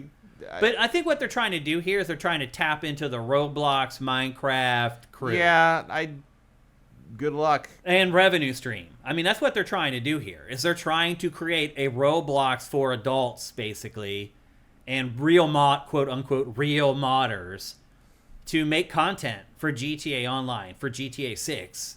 And presumably there's going to be some kind of monetization like they're doing with Fortnite right now, with Fortnite Islands and all that, where you can go and use this dumbed-down version of Unreal Engine to make content for Fortnite. That's what it sounds like they're trying to do here. Mm-hmm. How many millionaires came out of Skyrim? 2 maybe. Millionaires? Yeah. People made millions of dollars selling Skyrim Creators Club things? There was 2 mods that made $1 million, I think, if I remember correctly. Well, did they get that money? Who knows? I don't know. I mean, there's been problems with that thing too, with Bethesda. Like, it works and then it doesn't work. They have it up, then they take it down, blah, blah, blah. So that's also a complicated story. My question, though, is if you're truly targeting this game towards adults, and I'm assuming it's still going to be an M-rated game, are you counting on the people who were raised on Minecraft, who are now graduating to adult games, to kind of pick up the mantle and do this stuff? Because, Matt, people like us are not going to do this. Like, if I was going to be into modding, I would have scratched that itch 15 years ago, and I'd be a prolific modder by now. It's not something I'm interested in doing. I let other people who are better than me make the games, and I play the games. I just wonder if there's going to be an audience among GTA 6's audience that's going to want to spend a ton of time making this stuff. Now, Rockstar's fans are some of the most hardcore of them all. There is no doubt about it. Like, they're kind of a cult. So I do think that gives Rockstar a little bit of an edge with this. Like, its most hardcore fans probably will jump in on this and do it, and maybe they will get rich. But as far as, like, percentages, my guess is, like, less than 5% of people who play Grand Theft Auto 6 will ever touch any of the user-generated content tools. Yeah. Probably less than that. I think that's pretty common for anything, really. And the main thing, I think, is that I think there is a big modding scene, obviously, for GTA already. Mm-hmm. I have a feeling that those people are not going to want to be constrained by whatever limitations Rockstar puts on you. Or Rockstar will hire them and just be like, look, you're a part of the crew now. Here's a salary. Just start making UGC for us. If they want to do that. Right. Because a lot of times one of the modding scene for the GTA games tends to be either meme stuff or nudity. or fixing what Rockstar fucked up. Right. That's So, true. We'll see.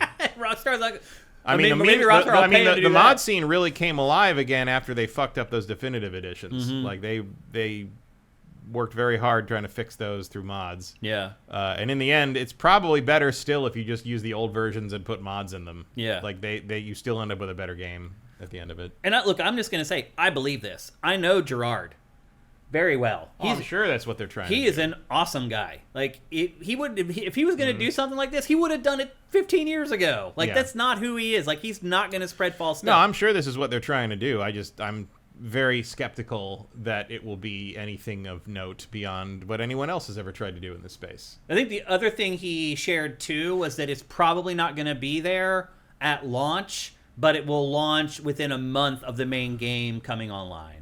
So by the end of the year, maybe in December, you get the GTA Online UGC stuff. That seemed to be what he was hinting at anyway. But again, I trust this. Like, I trust Gerard. I mean, I believe it. I just don't believe that. I mean, again, you're right. Maybe a couple of million. It's like, but how? It's like, okay, a couple million is going to be made from the lottery each week too. Right. I mean, you're going to win it. Like, That's true. Yeah. I mean, that's the lie they sell you. Yeah. That's absolutely true. So that was one story from GTA 6 and Rockstar this week. And then another one happened pretty much yesterday. And that is that Rockstar was hacked again. This is the second major hack at Rockstar. This one was by a group called, like, Shiny Finders or some crap. Pokemon reference. Yeah. And at first, they hacked Rockstar, and they contacted Rockstar, and they said, hey, give us money, or we're going to release this information. And Rockstar knew already what had been lost, and it said to them, go right ahead. Mm-hmm. We're not going to pay you any money. And they did not, and the Shiny Group, or whatever the hell they're called, released the information. And as it turns out, they really had almost nothing.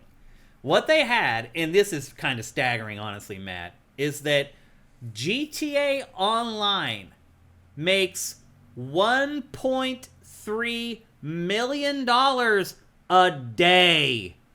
Per day. It makes $500 million a year off GTA Online. You can see why they took so long to make another one. I mean, why ever release another game at all? Yeah. If you're making that much money per year, that's more than most big games that were just launched that year make. So my main question from that is, like, so how do you transition from that to this?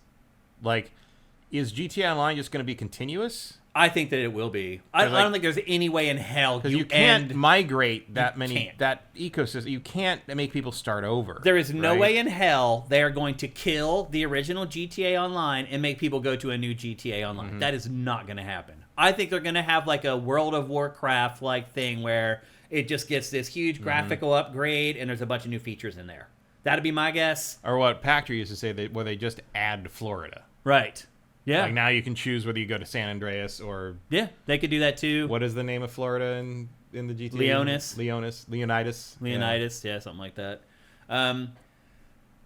So yeah, they're making $1.3 million a day on GTA Online. Pretty good work if you can get it. That is insane.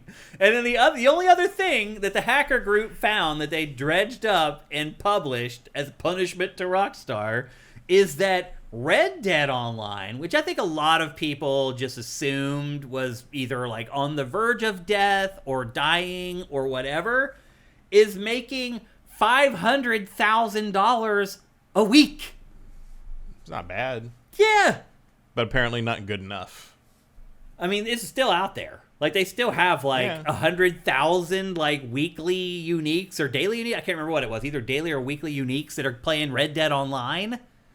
They're making $500,000 a week. So they're making $2 million a month. Man, They're it's making crazy to watch this old footage of it where everybody's it's the frame rate's so low everybody looks like they're stop motion. Yeah, I think that might be a little bit of a problem with this. B-roll's old. Yeah, and I think that might be part of the issue too. Maybe I think this is more or less what it looked like on the original, the vanilla systems though. Maybe, but they're making like $20-30 million still off Red Dead Online a year.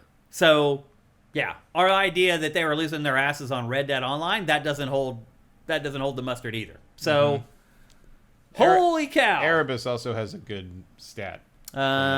He says, couple of interesting stats in that leak. Way more PlayStation players than Xbox, but Xbox games spend more money per person, and PC gamers, by comparison, spend hardly anything. That was the one thing I noticed, is that, like, Rockstar makes hardly any money on PC, which is why this game, or GTA 6, is not announced for PC yet. Because it's like, why? Why would we bother when we're not making any money there anyway? We'd like your money for buying copies of it, but we know that we're not going to make any long-term stuff off it, so it's not our priority. Yeah.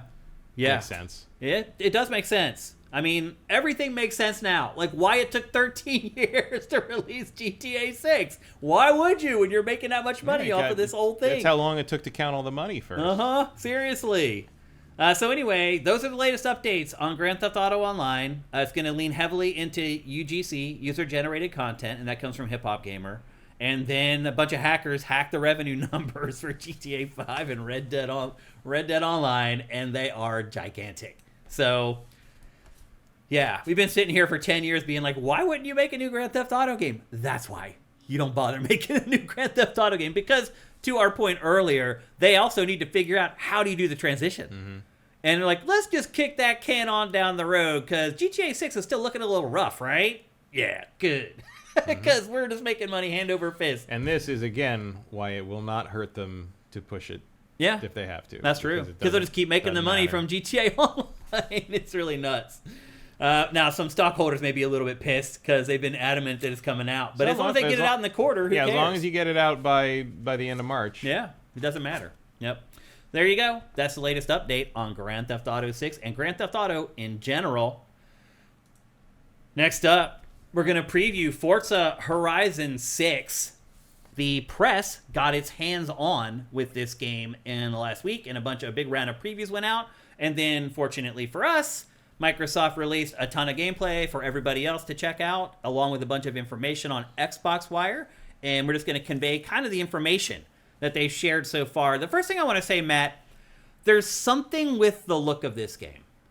It's looks great, but I don't know what it is. It doesn't look as good as the last one, I don't think. Everything looks digital or something. I don't know how to explain it.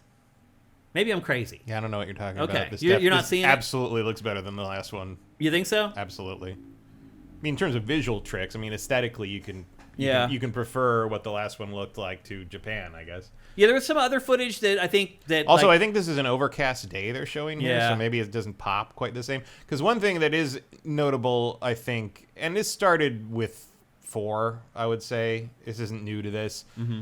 Forza Horizon had a more cartoony vibe to it. It did, definitely. Visually, originally, and now it just sort of looks like Forza Motorsport. Yeah, it really does. And that shift started in 4, I think. And I do think it lost a little personality from that. But it's fine. Whatever. Yeah. It was. I mean, this doesn't look any different to me than 5 in that regard. It definitely looks a little better than 5. I would say, like, graphical, technical. I mean, I don't know about aesthetically. It looks about the same. Yeah. The humans still don't look amazing. Yeah. But there was some footage I was watching because all the publications got to capture their own footage when they did the preview event. or when they played the preview build.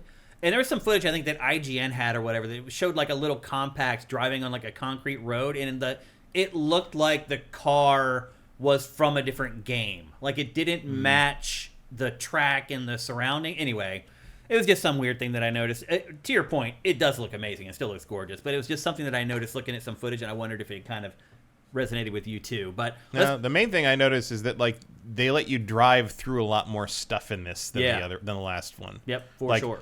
Like there's footage of this I've seen where they're driving like through the woods, and they're definitely plowing through trees that would have stopped you cold in the previous games, which is an interesting choice. It is. And this is the opening of the game, so it's like it always is. It's this cinematic thing where you go through all the different... you're suddenly in a race. Go, go, go. You got to win. You got to win. You got to win. Oh, it doesn't matter if you won. It's fine. As long as you made it to the end so you can watch the cinematic as your car drives. We're just showing you a bunch of cool shit. It's fine. Don't worry about it. Well, the one thing I will say is that the vast majority of the press, like the first like lead sentence for almost all the previews was, there aren't that many changes.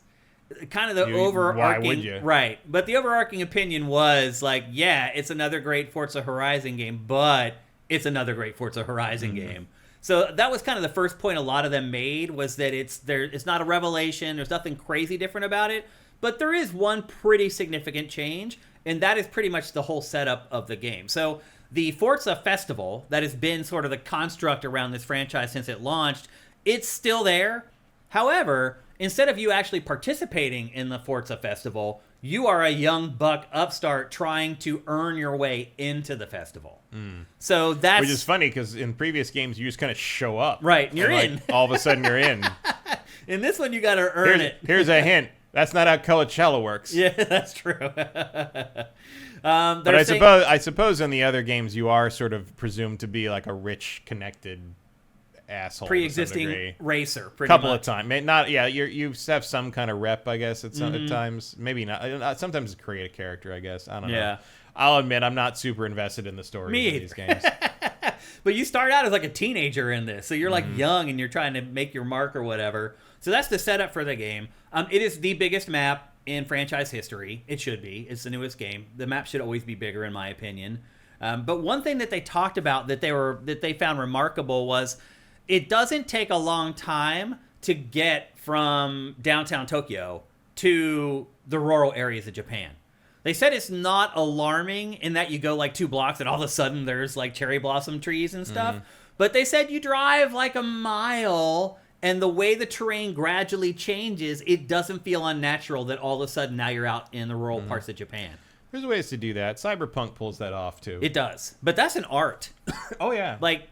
Creating the gating as far as like, okay, at what point do we want to show this new element that's going to tip the player off that like they're in the suburbs now, and now they're in the farther reaches of the suburbs, and now they're just out in the boonies. Like, there's little mental visual cues that you can put in your games to kind of tip the player off on that stuff. And according to everyone who played the game, that is done very, very well in this game. Like, you get to the rural parts of Japan very quickly, but it doesn't feel like you just snapped your fingers and teleported. And that is good because the series has had issues with like the map feeling samey in the past. For sure. Yep. So that's a pretty, not a dramatic change, but a welcome one, I would argue. I'd say that's really one of the only changes they need to make, is to have more variety in environment. And they have, but like on the map, like a lot of the changes, like, the off-road race, or a lot of that will like take you somewhere else. Yeah. Or things like that. Like, I'm not expecting them to incorporate the Lego expansion into the main map or anything, but like that kind of where it's just like, okay, like, England was all just sort of England. You know, and this looks like it has a lot more going on.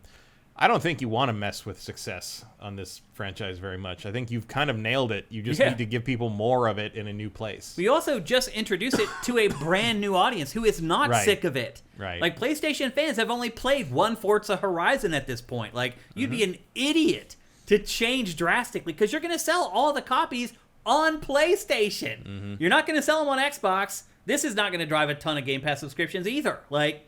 So, yeah, I think they should make all their decisions. Quite literally nothing else like it on PlayStation. Yeah. So, I would make every decision based upon the PlayStation market. Oh, yeah. Every one for this franchise. No doubt about it.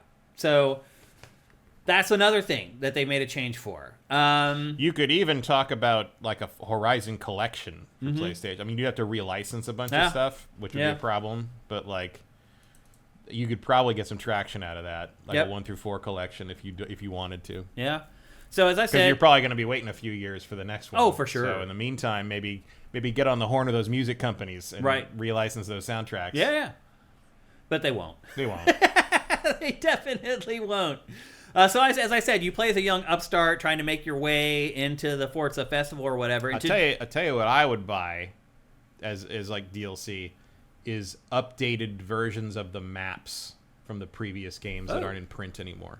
Yeah, in higher resolution Denver with and all the all- graphical tricks and everything. Denver and Mexico Yeah. and Italy and stuff. That would be cool. Yeah, I would pay for that too.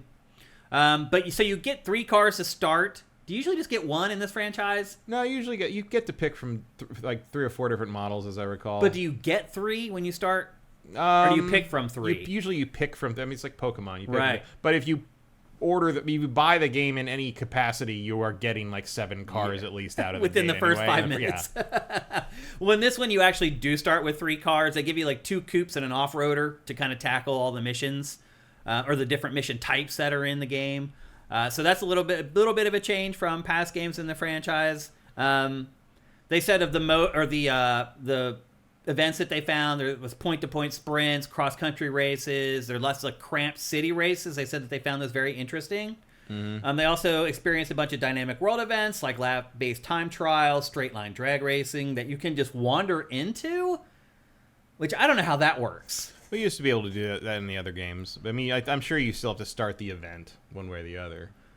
So But you maybe can there's- just find a drag race happening on an open road somewhere? That seems a little I mean, weird. I don't think you can participate in it, but I'm sure they happen. Yeah. But like, you wander up to a different place and like hit the button, and then like suddenly you're playing the race. They at that zap you to location. the drag Yeah. track or whatever. So yeah, they talked a little bit about the events. But it would be cool if like the events were, because you were trying to break into the Forza Horizon festival. It means that the festival's happening without you. Yeah. So like the drag race and stuff happening around you while you're driving through the city would make sense and would be cool to see. Like that Yeah. could give it a little more of a living world feeling. Yep. Yeah, I agree with that. And then just generally, pretty much everyone that played it just said that they believe that this is the best setting ever for a Forza Horizon game. That they liked what you mentioned, Matt, that there is variety. There's snowy mountains that you can race through. There's cityscapes, like one of the biggest cities in the world to race through. And then there's suburbs and there's country, and it just has everything. Yep. No one sleep in Tokyo. Yeah. So, yeah, this game is looking awesome. It's coming on May 18th. I'm gonna need some initial D DLC for this. Yeah, that'd be awesome. Change the whole graphics to like anime. That'd be sweet. That also will never happen. But this game is coming May 18th. I mean, they're not afraid to go weird with the DLC. Yeah, it's in this. true. Yeah, I mean, they do a lot of the crazy Hot Wheels track stuff and everything. And that's some of the coolest DLC they put out for this franchise, I would argue. Yeah. So anyway, generally, pretty much all the previews were extremely positive. The gameplay that they put out so far looks awesome. Again, it's coming in a month, pretty much a month from like right now. And it's going to come to PC, Xbox, and Game Pass. This might be a game worth getting Game Pass for the month for. Because you can definitely get through this game in a month. If you're not huge into multiplayer If you really racing. buckle down on it, I Yeah. guess. I need a little longer because it gets a little repetitive. But Yeah. You mean trying to grind through the game Yeah. real fast? It does, yeah, for sure. That is the one criticism that critics leveled against this in the preview build, is that it felt like all the race types are retreads, things that they've experienced in other games. There's only so much you can do with that. With a It's car. Like, it's a car go faster than other cars. Yeah. I mean, it's a racing game. Like, what do you want? Yep. But, it's like they're like us. They've been playing racing games for 30 years, and it can be hard sometimes to remember everybody's not like us, and people haven't been playing every Forza Horizon game like we have. So, anyway, I think an auspicious, encouraging preview of Forza Horizon 6. Again, it's coming in a month, so May 18th. If you're a PlayStation owner, you're probably going to have to wait until the end of the year, but if this game is as good as the prior games, I promise you, it will be worth the wait. All right. Up next, we're going to have our first review of GameFace 476. We're going to talk about a game called Samson, which started out as a Grand Theft Auto clone under development by former... What franchise did they work on before? They did Just Cause? There was some Just Cause and Yeah. Mad Max. Just Cause and Mad Max, yeah. So they have Mad Max probably being the more relevant. Yeah. game to this. Yeah. So these guys and girls have a lot of experience making open world games. But basically what happened was they got part of the way through development. They realized that with their resources and the team size that they had, that they were not going to be able to finish the original vision. So they started paring it back. And they've created, I gotta say, Matt, I don't know if I've ever played a game like this before, where it's like, you think it's open world, but the world is like 5 blocks. Yeah, it's so obviously a segment of the map they originally intended to make that is cut off from everything. Yeah. That it's distracting. It is kind of distracting. The other thing I would say, too, is that, like, you learn the city real fast. Like, you end up going back to the same location. Because everything happens in, like, 5 different places over and over again. Yeah. It's very silly. Yep. So the subtitle for this is Samson, a Tyndalston story. And it's set in this, man, what an armpit of a city Tyndalston is. Like, well, Tyndalston is seems to be the whole city, and then this is like the southern part of it that has been cut off from the rest of the city because it sucks so much. And it does. And that's why you can't leave this like mile radius area. And it's nasty. It's like a tiny little slice of Pittsburgh. It kind of is, actually. That's a good way to put it. Like, some of the streets are so old that they've turned into mud, and like it's a very dirty, grimy town. And what's happened is you and your sister went to St. Louis years ago to basically, you got tired of being small-time crooks in this town. So you went to St. Louis to become big-time crooks, and something horrible went wrong. And you ended up losing like $100,000 of the mob's money. And so to make good and to settle the debt with the mob, they have kept your sister as a hostage, and you need to go back to Tyndalston and earn the $100K to get your sister back, basically. And that's the plot of the game. Now, one thing I will say is the design of this game is also kind of unique, Matt. This is almost like a roguelite, like GTA game. Because every day you have basically 3 opportunities to do something. Like you have the daytime, the early evening, and the nighttime. And when you choose to accomplish a mission and you finish that mission, the day period shifts to early evening. And then once you complete that mission, then it shifts to nighttime. When you complete that third mission, then they tell you to go home and go to sleep and rest up. Unless you have more action points. Right.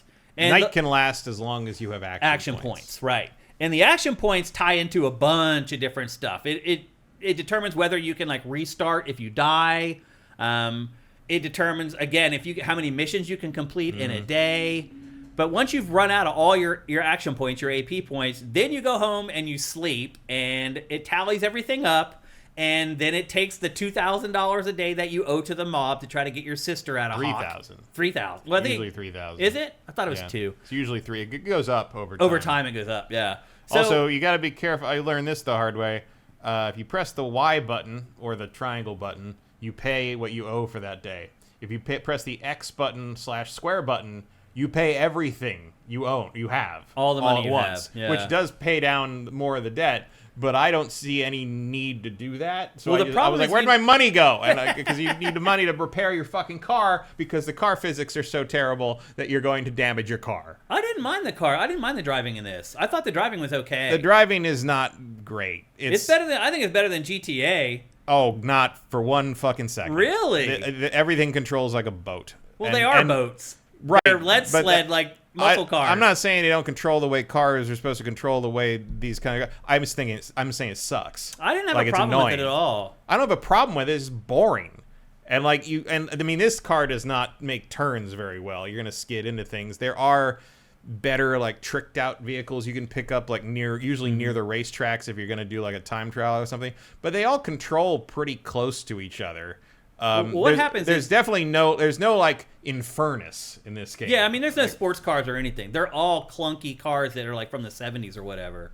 And well, this isn't even, which is bizarre because this game seems to take place in the early 90s. I haven't been able to figure that out. I think actually, well, the there's no cell phones. There are no cell phones. There's no real computers to speak of. You can only take one punch from a cop for some reason. Yeah. It takes place in sort of a nebulous time that doesn't have the internet yet. Yeah. Basically, it's really the most important part, I guess. It is, yeah. Or cell phones. which for plot purposes makes a big difference. Well, not cell having phones were after the internet in terms of widespread adoption, but no one talks to each other outside of the normal phone. There are no website billboards. There are no. But it's just shit like that, where you wanted to turn and it hit you anyway, and it bangs you, and you end up in things where it's like, I'm going to ram this guy, and you ram him, and sometimes you ram him, and it damages him. Sometimes you ram him, and it damages you. And I haven't quite figured out what the difference between those two things is. Well, I mean, no matter what. So a lot of missions are running cars off the road and destroying other cars. You have to ram them until they blow up or whatever. And the fact that this is by some of the people that made Mad Max, which has some of the best car combat in the history of the medium. Yeah. Blows my mind because this game does not have that. Yeah, and you have the ability. You can feel it. Like if they have the X button, square button, like side ram thing. Like there's elements in it, but it doesn't work the same way. I thought the driving was the best part of this game. I mean, I would agree with that, which should tell you something about what I think about the rest of the game. Yeah. So anyway, here's the thing about the car is like you have your own muscle car that's like your car, but it gets damaged and you have to pay to go to a garage and get it repaired. The repair costs are insane. So as you play the game more and more, you get to this thing where you're like, wait a minute, do I want to spend money on repairing the car or do I just want to go carjack a car? And so after a while, I got tired of spending the money on repairing the car and I just started carjacking cars. Now here's the thing, you can't carjack cars that have people in them. Yeah. They have to be abandoned cars. That would be rude. Also, I don't think a lot of your bonuses apply to cars that aren't your car. Oh, really? I didn't know that, actually. From what I think the damage bonuses and stuff, I think that's only your car. Yeah. I try to stick with your car if you can, but eventually it Stick gets with pretty your car expensive. if you need to run other cars off the road, basically. It's built for that. Yep. But it is fine. If you're going to do like a race or something, it's fine to switch to like something that you find on the street with a spoiler. Usually near race locations, like start locations, there will be like tricked out like modded cars that you can use for that. The other thing too is, so Matt was saying earlier about how if you hit the which wrong... are only like 10% better than your standard car, but they do turn better on mud, for example. Well, Matt was saying earlier that they'll take all your money if you hit the wrong button. The reason that's really a problem is because you have to pay every day. And if you don't pay, when you go outside, there are thugs waiting for you at your car, and they will beat the snot out of you. Well, they won't, because you'll just kill them. Right, because you'll beat all them up. But theoretically, that's what they're there That's what to do. they're supposed to be doing. They're supposed to be there intimidating you. But like, I don't know if it's possible to lose a fight in this game, so it's like I lost a fight. This is one of the worst combat systems I've ever played, but it's also one of the easiest combat systems. It's like I'm like, oh my god, I'm gonna get killed. Like, I'm just getting beat. I'm like, oh, my life's not even halfway down. Like, what? Like, it's so weird. The first time I got jumped by like 20 people, these guys jump you in the first day, even though you paid your thing. I know. I'm like, hey, what do you want? This is the worst parrying feel in the history of video game. Like you got a parry, but you don't have a defense, you have a parry button, and it's just like, you didn't even see it in this footage. Like, everything is slippery and mushy and squishy. Like, you can't see what's happening. You never feel like you're making contact with anything. Guys come out from behind you from out of nowhere. Yeah. There's nothing on the mini map to tell you where any that's actually a thing on Crimson Desert. The last update of Crimson Desert removed being able to see enemies on the mini map. So Why? you can't... I don't know. They removed that. Why would they and do they that? removed the little X's that popped up when you killed something and there was loot to pick up. That's all gone now in the new Crimson Desert update. What are you doing? It just sounds like a new bug. Maybe. But yeah, guys will pop up from behind you and off camera, like out of nowhere. And I'm like, I have no idea where he came from. And I'm usually pretty good about spatial awareness and combat in games. You have no idea where anything's coming from in this game. Well, the other thing is the enemies don't have to worry about you doing it either, because there are no stealth kills in this. So you sneak up behind somebody and you can't do anything. Yeah, I'm like, oh, the guy says, "Guy, back to me. I'm going to run up." You can't actually hit them until they know you're there. So like, your fist just goes through him, and then he turns and goes, "Hey!" And then the fight's on. on. I just hit you in the fucking Once head. their meters show up, then you can damage them. Yeah. This game sucks, man. Yeah, like it's so it shouldn't. Yeah, like there's the bones of something really cool here. Here's the thing, and but just plain it sucks. I think here's the thing. They have managed to find their own tone with this game. Like, there is no, even though it looks. Oh, it is better than Mind's Eye, Congrim. It's definitely better than Mind's Eye. It is better than Mind's Eye, but not by a lot.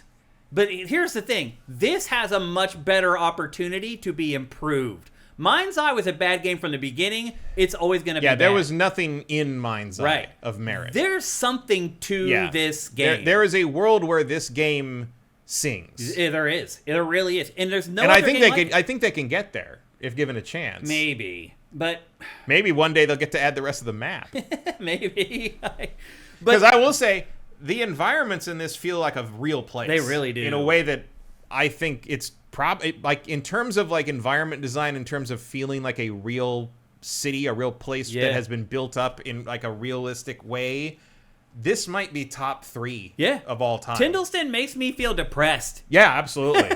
It makes me feel like I feel when I watch the old Rocky movies. Right. And how you watch all, like, him old walk around Philly. those rundown Phillies, and you're just like, oh my God, how do you get out of bed in the fucking morning? Like, that's how this game is feels. like this. Absolutely. It's like watching an old, I mean, I can see why people think it's in the 70s, because it's like, it feels like watching those old 70s movies where you're just like watching a Taxi Driver, or just watching everything get all run down. All the cars are old muscle cars. Everyone just seems miserable. You're just walking around overhearing people just being like, I can't believe this is what life is. Yeah. Just like this, it all sucks, and no one can leave town because you're all locked in and you can't go to I'm like, that doesn't make a lot of sense, but okay. I actually enjoyed parts of playing this, but what happened is eventually I think the job system and like spending your points and like you go around and you pick up points of interest, and for every certain number of points of interest you get a new action point, so eventually you can have 3 extra action points, and you can get skills that give you bonus action points if you do things certain way, like, and you have to just choose which job they pay you money and they pay you XP, and they cost a certain number of action points, and you can kind of you're working out the lowest common denominator of that's a little more work than you thought you're gonna have to do. Like, that's pretty cool. The problem is that, like, there's only like 4 different kinds of jobs. They're all the same thing. They take place in the same fucking 5-block radius, and at a certain point you're just sick of it. It just gets so repetitive. And there's nothing else to do because there's no guns. Right. Like, you can drive and you can punch, and that is it. That's all you can do. Yeah. And the combat system, we talked about it a little bit earlier. You have a light punch, a heavy punch, and 2 evade moves. Mm-hmm. And that's it. That's pretty much it. That's all there is. You can grab people, which the game is very bad about telling you can do. You're right. You can click both sticks and go to, like, rage mode. Yeah, and do, like, finishers. Little bonus thing. Here's the thing. It's mostly the same combat system as Mad Max, except it feels like shit. Yeah. Like, if you just tweaked this so it felt just like Mad Max and pulled the camera way back so you could see things like in Mad Max, you'd have a great combat system. Yeah. Like it has all the elements to do that. Like, it's not even that far off of what Sleeping Dogs was trying to do. Yeah. But Sleeping Dogs feels great, and this feels like plain soup. It really does. Yeah. It's frustrating to me because you can see there's a good game in here somewhere. Ultimately, what wore me down was the repetition. Yeah. The missions, repeating the same missions, driving through the same blocks over and over. Like, it got to the point where I just knew where to go. And like, the debt amount is so high. You're like, you don't feel like you're ever making a dent in it, which I guess is thematically appropriate. But, like, there were times when I did a story mission because I just was so bored I didn't know what else to do. Yeah. And it was not. And the thing is, like, you'll see, like, you can smash those little like vote for me sandwich boards for the mayor guy, and you get enough of those, you get more nitro canisters for your car. And if you and this shit, like, this, like, dude, like, give it a rest. You're not helping anyone. The physics are so fucking weird. Some of it feels like an Unreal Engine 5 asset flip at times. At one point, I was in a race and I ran through a stack of tires. One of the tires landed on top of my car and just wiggled there and destroyed my car. Because every time it wiggled, it took life off the car and it just blew up.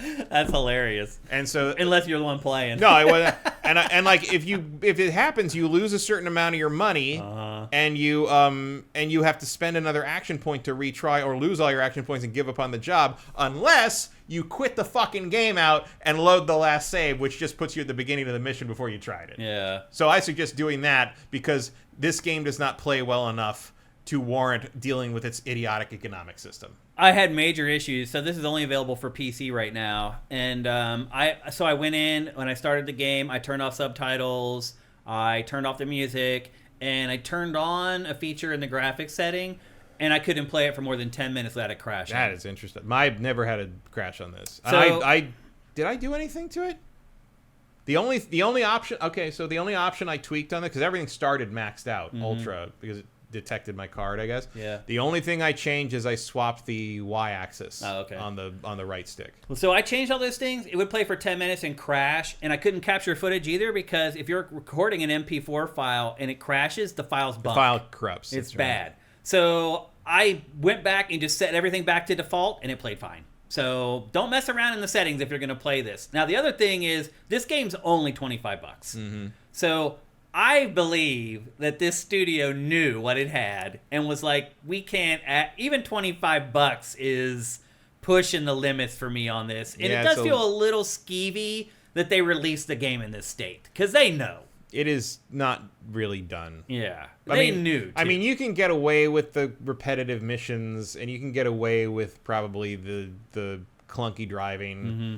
The combat's not done. It's the deal breaker. And the mission variety, the lack of, is a deal breaker. I mean, I've certainly played other games that cost $20 to $25 that had mission variety. It was about on this level. I mean, it's not that bad. Yeah. But again, if the combat was fun, it would be a totally different conversation. Yeah. If this was if you just lift the combat from Mad Max and put it in this game, you have a totally different situation. Yeah. And don't be fooled by this B-roll that you just saw there with the cinematic, because there aren't any.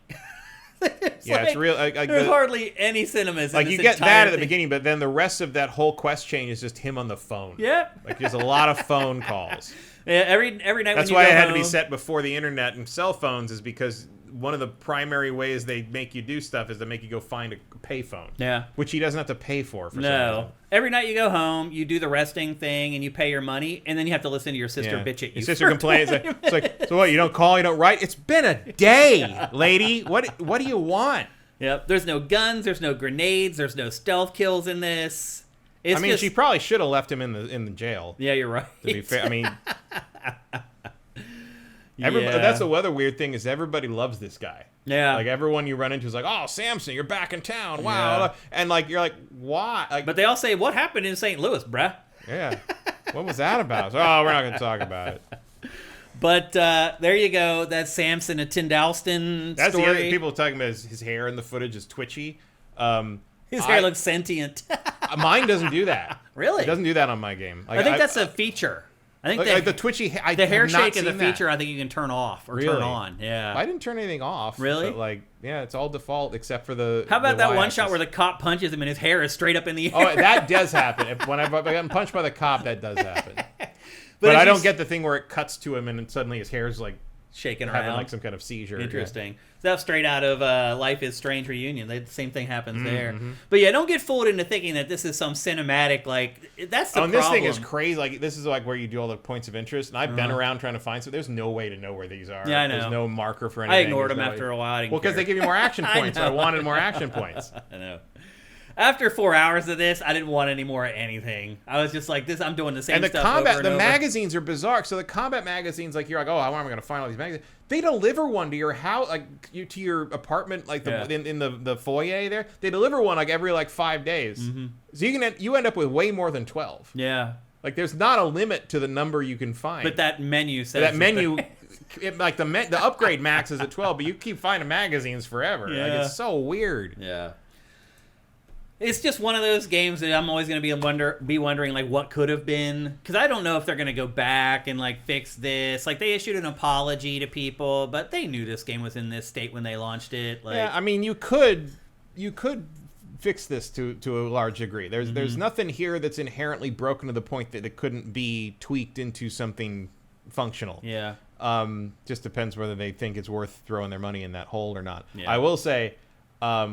It's hard to find anyone saying anything about this game. I know. Online. It's only for PC. I think that's only a part for of PC. It too. I was trying to figure out how to do. I can't remember what I was trying to do. There's no guides or anything. No guides or anything. Really? No one's even done usually have clickbait videos. We have one review on SIFTD right that. now for it. We've curated one review. No one's even reviewing. I had trouble finding it on Steam because you put in Samson and it's just giving you all this biblical shit. And I'm just like, okay, so what is the Samson? What's that subtitle again? What's the city's name? Tyndalston. So I had to Google it and then go find it on Steam, which is probably not ideal. Yeah, it's really not.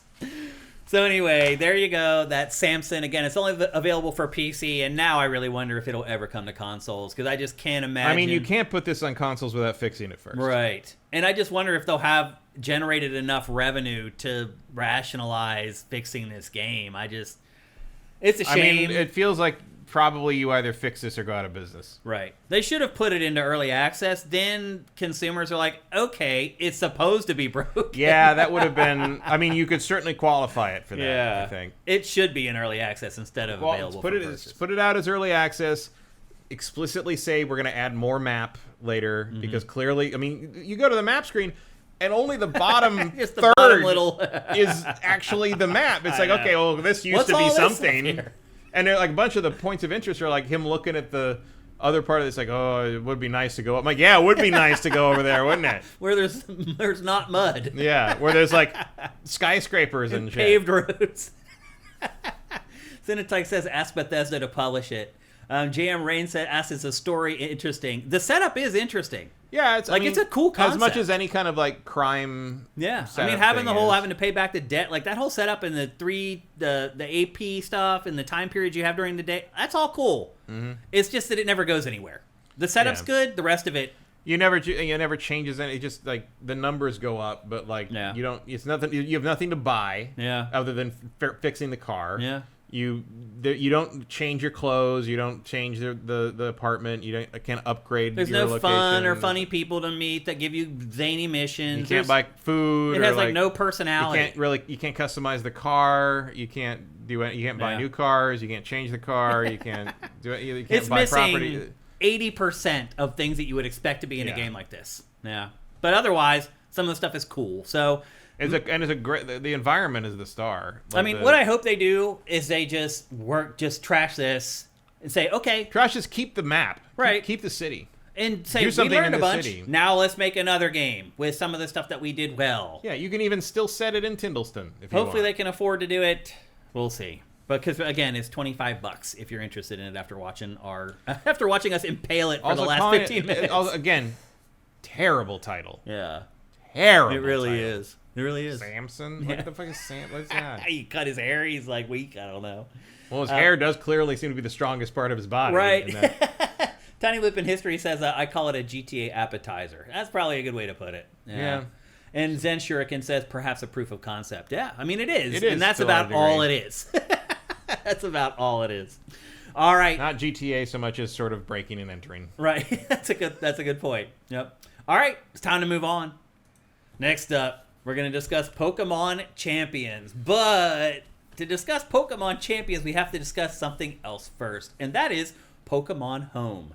Pokemon Champions is a battle app, basically. It's where you go to take your Pokemon that you've been collecting for the last 30 years and put them into this app and then battle other people online or locally via the app. That's all Pokemon Champions is. Now, we'll get to the details of that. They do try to present some semblance of a story there. But the most important thing is that you have to start in Pokemon Home. So when you load up Pokemon Champions, like they'll give you like a handful of Pokemon to start using, or you can go and pay for them because it is a free-to-play game.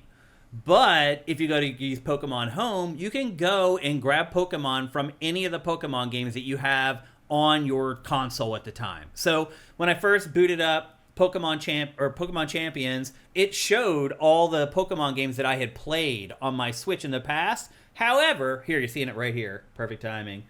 However, it won't let you transfer these. So my saves for these games are for Switch 1.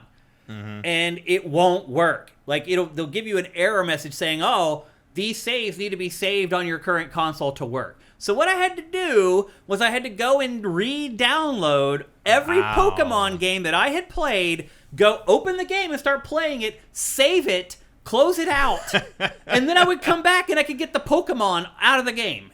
And it is kind of cool that you can get them. Here's the thing. There's only 180 supported Pokemon right now. So I would go into like, I don't know, Pokemon Shield or whatever, and I had like 100, 200 Pokemon. It would let me use like 2 because those are the only Pokemon they've got to work. What's the spread of those 180? Is it across It's across all of them, yeah. Like, they don't focus on, like, the original 151 or anything. It really does feel like a good cross-section of all the games. But because I haven't played this. I didn't get around to this one. It's not particularly interesting to me. It took me hours to get my Pokemon from I'm these also games. afraid of Pokemon Home because I feel like I used to have I don't know is this the same Pokemon Home that was on the DS and stuff, or is basically because that was like a subscription thing. That's the same thing. Like, so you get one box, right, and if you want more than one box, you got to pay. I'm real curious if any of my stuff is still there. It might be, probably not. I don't know. It's been almost 2 years since I let that subscription lapse. But you can see here, like, here's the thing. So right now I'm pulling in Pokemon from, like, I don't know, like Hey You Pikachu or whatever. They don't tell you while you're grabbing the Pokemon that they're not going to work in the game. What? No. You have to wait until you go into Pokemon Champions and you try to pull them in, and they have, like, those little red, like, anti-symbols on them telling you can't bring them in. So I went through hours to get all this stuff. I ended up with 5 Pokemon, Matt. Wow. 5. That is not a lot. You can see right there. They're all saying, nope, they're not going to work. One of them's Pikachu, right? Yeah, Pikachu's the one that works. Okay. One of the few that worked for me. So anyway, this is the beginning of it. If you don't want to have to pay for Pokemon, or you don't want to use the crappy lineup of Pokemon that they give you when you first boot up Pokemon Champions, this is the rigmarole that you have to go through. Now, then you see, after you get the Pokemon, you have to actually send them to Pokemon Champions. I got a bug trying to do that the first time. That is familiar. Yep. So, after you do all that, then you open up Pokemon Champions, which is the app I was talking about, where you just battle other people online or locally. And it is a free-to-play game, or I guess it's free to start, really. Because that is what it is. Because, again, if you need Pokemon, I will say this. So there's like a Dolly Parton-looking girl in the game where you go to add Pokemon to your roster or whatever. She has a selection that turns over like every couple days or whatever. So there is an ability to get more Pokemon as time goes on. But like once you start battling other people, you realize that you need a real roster of Pokemon or you can't compete. So if you don't do what I did, you're going to end up paying for Pokemon. I'm just telling you. Either you go through the process I did and spend a ton of time and end up with a handful of Pokemon that actually work in the game, or you pay for them. And that's pretty much the options. So... Or you'd be the guy I know on one of the Discords who just pulled a shiny in his first gotcha pull. Yeah, that's how it happens sometimes. There you go. Lucky you. And then I also saw some people complaining that like to get the best Pokemon in the game right now, you have to play the game for like 30 hours. There's no way to get it through through pay to win. And it's like you're upset you have to play the game right to get the thing you want. All right. I thought we were mad that you didn't do that. Yeah. I don't know what we're doing anymore. Seriously. Now, once you boot up this game, it does kind of try to set up some kind of a plot. You show up at this dude's gym. He's old. He doesn't want to do it anymore. He's like, I'm looking for a replacement to take over. I've been forcing animals to fight each other for my entire life. He's looking for somebody to take over his gym. And he's like, you look like just the guy. He watches you fight one Pokemon battle, and he gives you his gym. Just like that. There are no next of kin in Pokemon One Pokemon world. battle, you earned a gym. And so you are now the gym owner. And so it's the old guy and his assistant that you kind of interact with. And then there's like the mayor of the town who comes into the Pokemon Center every once in a while. There is some kind of weird light narrative to the game. But trust me, the plot in this is not going to drive you forward. What's going to drive you forward is battling Pokemon with other Pokemon trainers. Now, how basically the battles work, for now anyway, is that you choose a roster of 6 Pokemon, and then you go to the matchup screen against the person you're going to play with, and they can see your 6 Pokemon, and you can see their 6 Pokemon. And from those 6, you pick 3. And I'll just be honest, Matt, looking at somebody else's roster of 6 and trying to smartly pick it's a fool's errand. Like, what I ended up doing playing this game was I found a lineup of 3 Pokemon that are powerful and versatile. And I just kept rolling with that same team. And my win percentage is probably 65 or 70%, I would guess. Like, I've been rolling through this, and I never play Pokemon head-to-head. The other thing I would say, too, is that, like, I'm on the North America West server, and all I play is people from Japan. Mm-hmm. Literally, I think I played, like, 2 people from America, and all the rest I played from Japan. So anyway, once you start battling, correct me if I'm wrong, Matt. Professional Pokemon battles, don't you have 6? Yeah.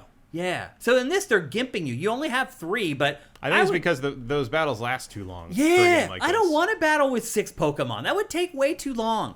But at launch, all they have is single battles and double battles with 3 Pokemon teams, and that's it. As you play, it's a very weird system where you try to level up, but to level up, you have to win 3 matches in a row. It's like this system where if you get your 3rd one, you level up, but every time you lose, you go back down one of the 3. So until you get 3 in a row and fill up that whole meter, you never level up. I'll just say this. It never felt like when I leveled up, the players were better. So I don't know how the matchmaking is working in this. I don't know what they're grading people on to figure out whether they're good or bad at this. Maybe it's just record. Vincent says that's how it works in the actual competitive events. It's just 3 on 3? You pick 3 from the 6. Oh, okay. I thought that it was different. And that doubles is the standard format. Yeah. Yeah, I didn't even fight doubles in this. I only played single battles in this. But here's the thing. So you have your lineup of 6 Pokemon, and then you can give them something to hold. Every Pokemon, you can give them something to hold. And sometimes it's like a berry, where if they take so much damage, they'll re-up a certain amount of health. Sometimes after every turn, you get a little bit of health. Sometimes it's something that will shake off like status effects or something like that. Or sometimes you have a Mega Stone. And what Mega Stones do is they make your Pokemon evolve into these hyper-powerful, crazy evolved Pokemon. And when you start playing this and you start moving up in the ladders, you start playing against people who have these evolved Pokemon. And I didn't have any. So if I would line up with somebody and I'd be in a battle with them and they evolved their Pokemon, I just quit. Because they would just whoop me. There was no way to beat them without an evolved Pokemon. So I started looking into it. And what you got to do is you got to go back through your old games and you got to find a Pokemon that can evolve. And you got to bring the Pokemon in. And then you have to, once you have enough money, you need to go and buy the right stone to make sure that they transform. It's very convoluted. Almost as convoluted as trying to get your own Pokemon into the game. So basically, at the end of it all, I ended up doing a lot of legwork for this game to make it work and play and have Pokemon so I could compete. But once I finally did all that stuff, I became addicted. I've probably fought 300 Pokemon battles in like the last 3 days. Like I got totally hooked on it. And again, I have not spent a penny other than my time, which as you get older, you start to realize that's worth money. When you're young, you don't look at it that way. When you're old, you do. So I did spend some money with my sweat equity, so to speak, like the time that I put in to get my Pokemon in and figuring out the evolutions and all that stuff. But now that I've done that, it's gravy, and I'm having a good time. Like, I don't understand why the sentiment around this is so negative. Like, I get there's only 180 Pokemon. There's a lot of items that you give your Pokemon that also haven't been included yet in the game, so they're still working on that, like getting the held items up to scratch with the other game. But otherwise, like, it plays fine. Like, I don't understand what people are looking for. I do wish that this game was made for Switch 2, so it looks better. Because I do feel like what we're seeing right here is going to be Pokemon battles for the next, 10 years. Mm-hmm. And so I do wish that they aimed higher and made the graphics look better and made it a Switch 2 game instead of a Switch 1 game. But it still looks okay. Some of the attacks still look goofy. It's stupid, but some of them are impressive. Most of them aren't. This is the Dolly Parton girl I was talking about. This is where you go to get new Pokemon into your game. So you can go here. This is where you go, and if you've already put Pokemon into the game via home, there's a menu there where you can select to then go and suck in the Pokemon into your game. She also has a group of Pokemon you can choose from each day, and it changes with every day as you go back. So if you're looking for new Pokemon, this is where you get them.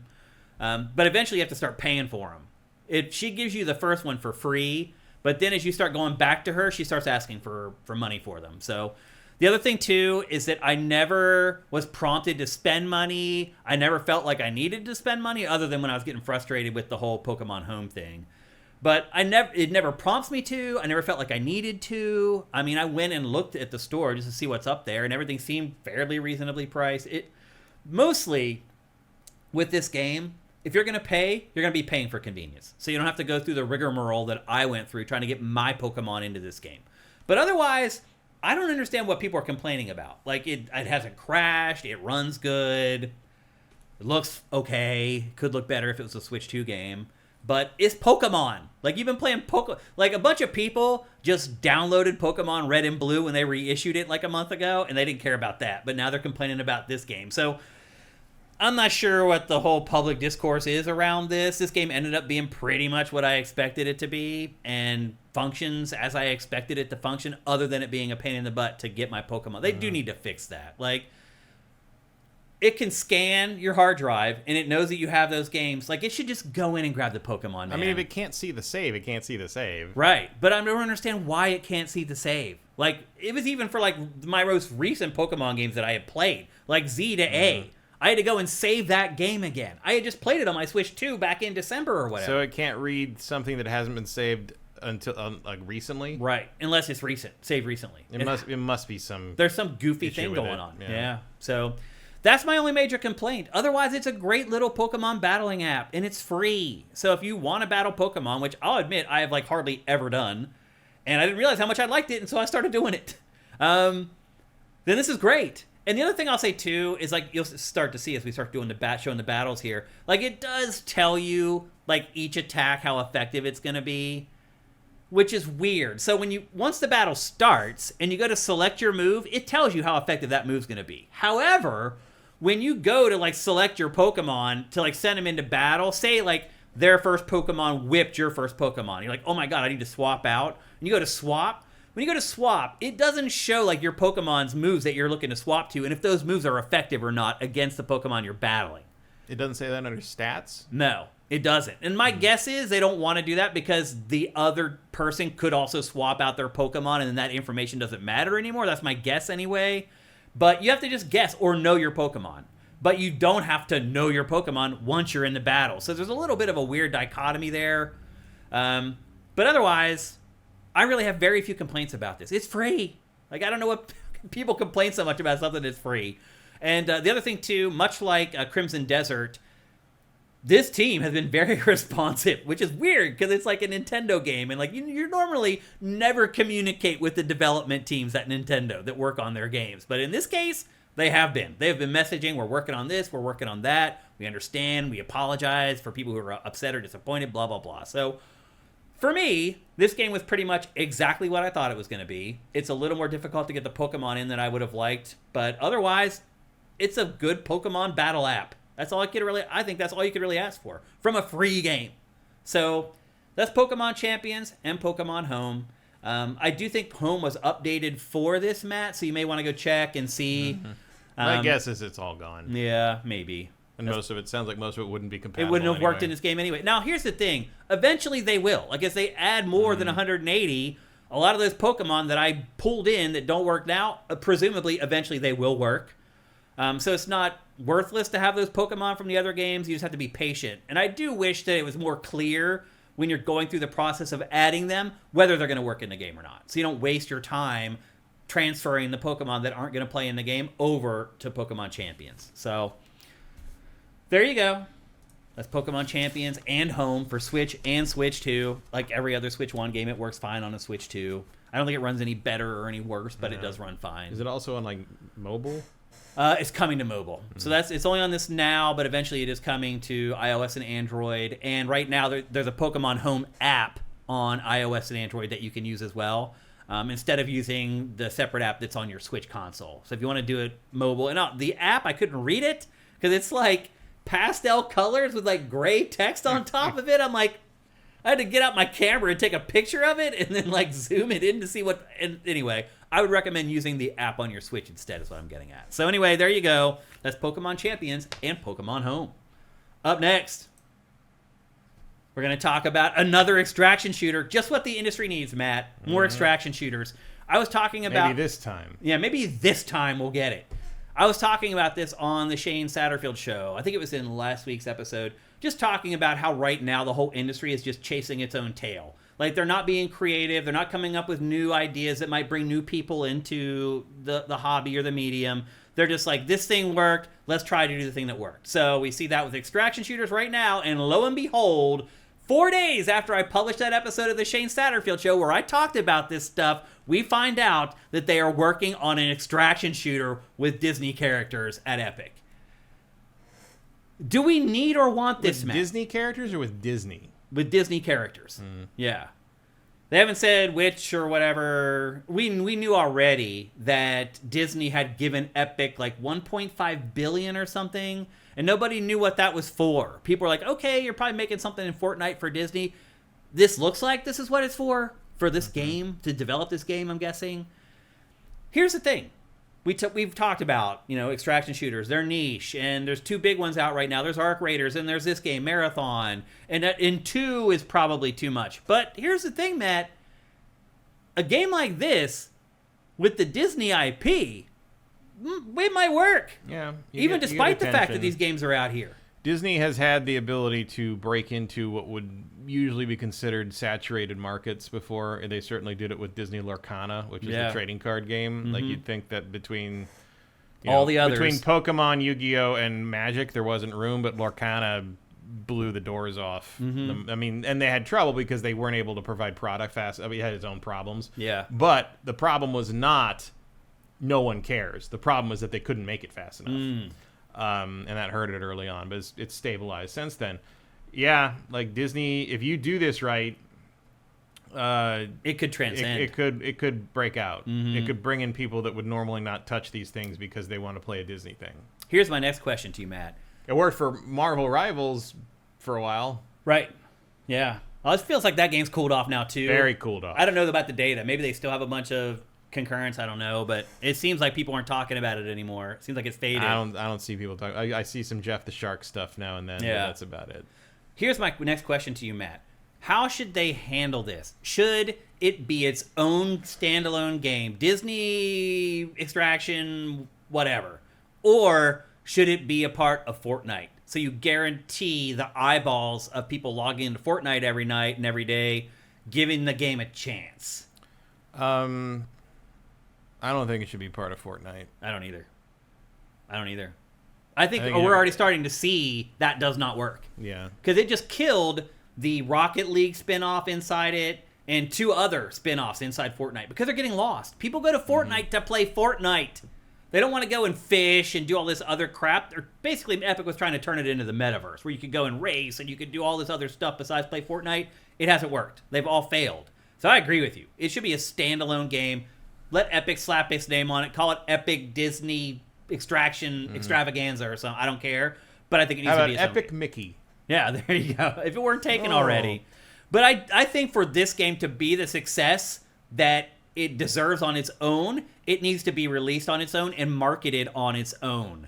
Because the other part too is like if you watch like the Rocket League stuff for the trailers for that for Fortnite, like they integrated into Fortnite. It's the Fortnite guy driving the car, and it looks like it's just a part of playing Fortnite. Like you can just be in a battle royale match and there's a car. Let's start racing now. Like it's not clear that it's this sort of own entity inside this other entity. And if you want to market this accurately and get the messaging out about this game, having it be a part of Fortnite, I think is the dumbest thing that you can do. So I agree with you 1,000% that it should be its own game, published on its own SKU. It's going to be a lot easier to get Disney adults to try a standalone game than to get them to install Fortnite. Yep. And that's the other thing, too, that's cool about Disney is, like, I think when people first think of it, they think of Mickey Mouse and Goofy and all that stuff. But there's stuff for adults in there, too. It's like, playing an extraction shooter with a bunch of Star Wars characters. Like, for us, that sounds awesome. Well, that will not be in it. You don't think so? That's a totally separate thing. Because they're in Fortnite. It is, but again, you have to negotiate with Lucasfilm for that. That's not a Disney property. Yeah. You will not see Star Wars or Marvel in this. Really?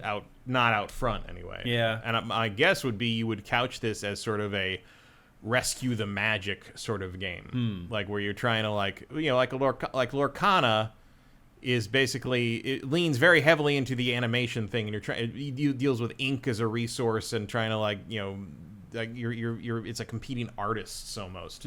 And I could see this being sort of like, we have to rescue all the wishes from the other team and bring them to Yen Sid the Sorcerer and all, things like that. That's one thing that it will not struggle with is compelling characters. Yeah. Because you got that built in. Yeah. But I would expect them to lean heavily into the princesses, into the into the sidekicks. I mean, you can bet money right now that Stitch will be a character at launch.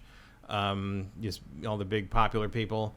Couple of the mainline characters, you know, Mickey and Donald in them and Goofy, but you also mix in the movies and Elsa and all. I mean, but again, between the whole Snow Disney, White. I mean, it's kind of crazy the to whole think Disney about all roster. the I mean, characters Snow you White. can put If you want a huntress pet character, there you fucking go. Seriously. And actually, you could do that 2 different ways. You could have her summon forest creatures, or you could just have her summon dwarfs. Right. All day. It's all 7 dwarfs, and Yeah. they each do something different. There's her super. All Seriously- 7 dwarfs come in and beat seriously, the though. shit out of you. I mean, I'm getting excited talking about this. But that's Matt. the thing is, like, it's not going to be something that cool. No, it's won't. Like, Disney's not going to be okay with, like, all their characters running, you know, Elsa freezing Tigger to death. Like, that's not.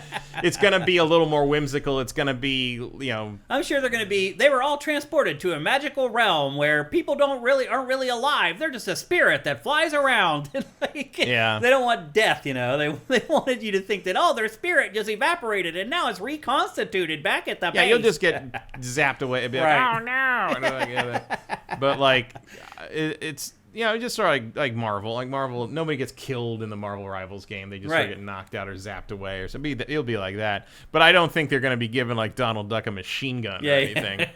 But this is also what I was talking about in the Shane Satterfield show, is that we're just not getting even stuff like extraction shooters. Like, they're always deathly serious. It's for us. It's like, it's either, you know, PUBG, like deathly serious, realistic, or it's like a stylized thing like this, but it's still like generally targeted towards adults and not a wide audience. So it will be interesting to see an extraction shooter that's targeted towards people. But it's also like worth noting, like, I don't think a goofy extraction shooter would be all that appealing to people either if it was not Disney. Mm-hmm. You know, it's not really that like, oh, nobody made a wacky extraction shooter and that's the problem. It's like, no, this is happening because it's Disney. Right, but I just think from Disney. I just think it appeals to a wider audience if it's not this really dark sort of. Well, I think it appeals to a wider game. audience because it's Disney, and like because it's Disney, you can't just do this. Right. You can't do Tarkov with. I mean, I would love to see them try, Yeah, but like you're not going to do that. That's my dream game. So anyway, You've never seen the genie like this. Do you think this is a good look? Epic and Disney have been working on this partnership for a while. Is this a good use of it? I mean, What else can we expect? what else do you do? I mean, what other Disney game doesn't exist yet? Right. Kind of, you know, but also Disney does have a history of like pulling this kind of thing. I mean, you know, like Dreamlight Valley, like another realm you think would be saturated to the point there'd be no room for someone else, but they did it because it's Disney. Yeah. I mean, unlike so many of these other, you know, extraction and game as a service shooters, this one's probably worth a shot. Yeah. Like you might as well agree. try it. I agree. I mean, I think it has the opportunity to make extraction shooting as big as like Fortnite. Yeah, you never call it that. Right. Like you don't tell anyone what you're about to play. No, it's just a Disney it's shooter. Disney. Yeah. It's come play It's Disney just Disney stuff. shooter. Yeah. That's it. Like, and the people who love Disney will be like, oh, I gotta get my stuff and get it out of here. Okay. Like they won't even think about what it is. They're just like, this is cool. Like, again, casting that wider net, bringing in people who don't have sort of predisposed dispositions around certain things, I think could really help. So I think this is a great idea. Will I play it? Will you play it? Maybe. I think the fact that I'm excited about it, just talking about it, is a good sign, though, because I typically play these very gritty, realistic shooters, and I'm still excited at the prospect of a Disney extraction shooter. Yeah, So. I mean, I think one of the most important things when pulling people into something like that is aesthetics and character, and Yeah. Disney's they're gonna nail that, and Yep. that'll be that. Yeah. That's And what the it got. That's writing what and got all that. Marvel Rivals space in that world. So Disney is probably even more of an 800-pound gorilla in that regard. Yeah. Despite the fact that they don't actually have any 800-pound gorilla characters.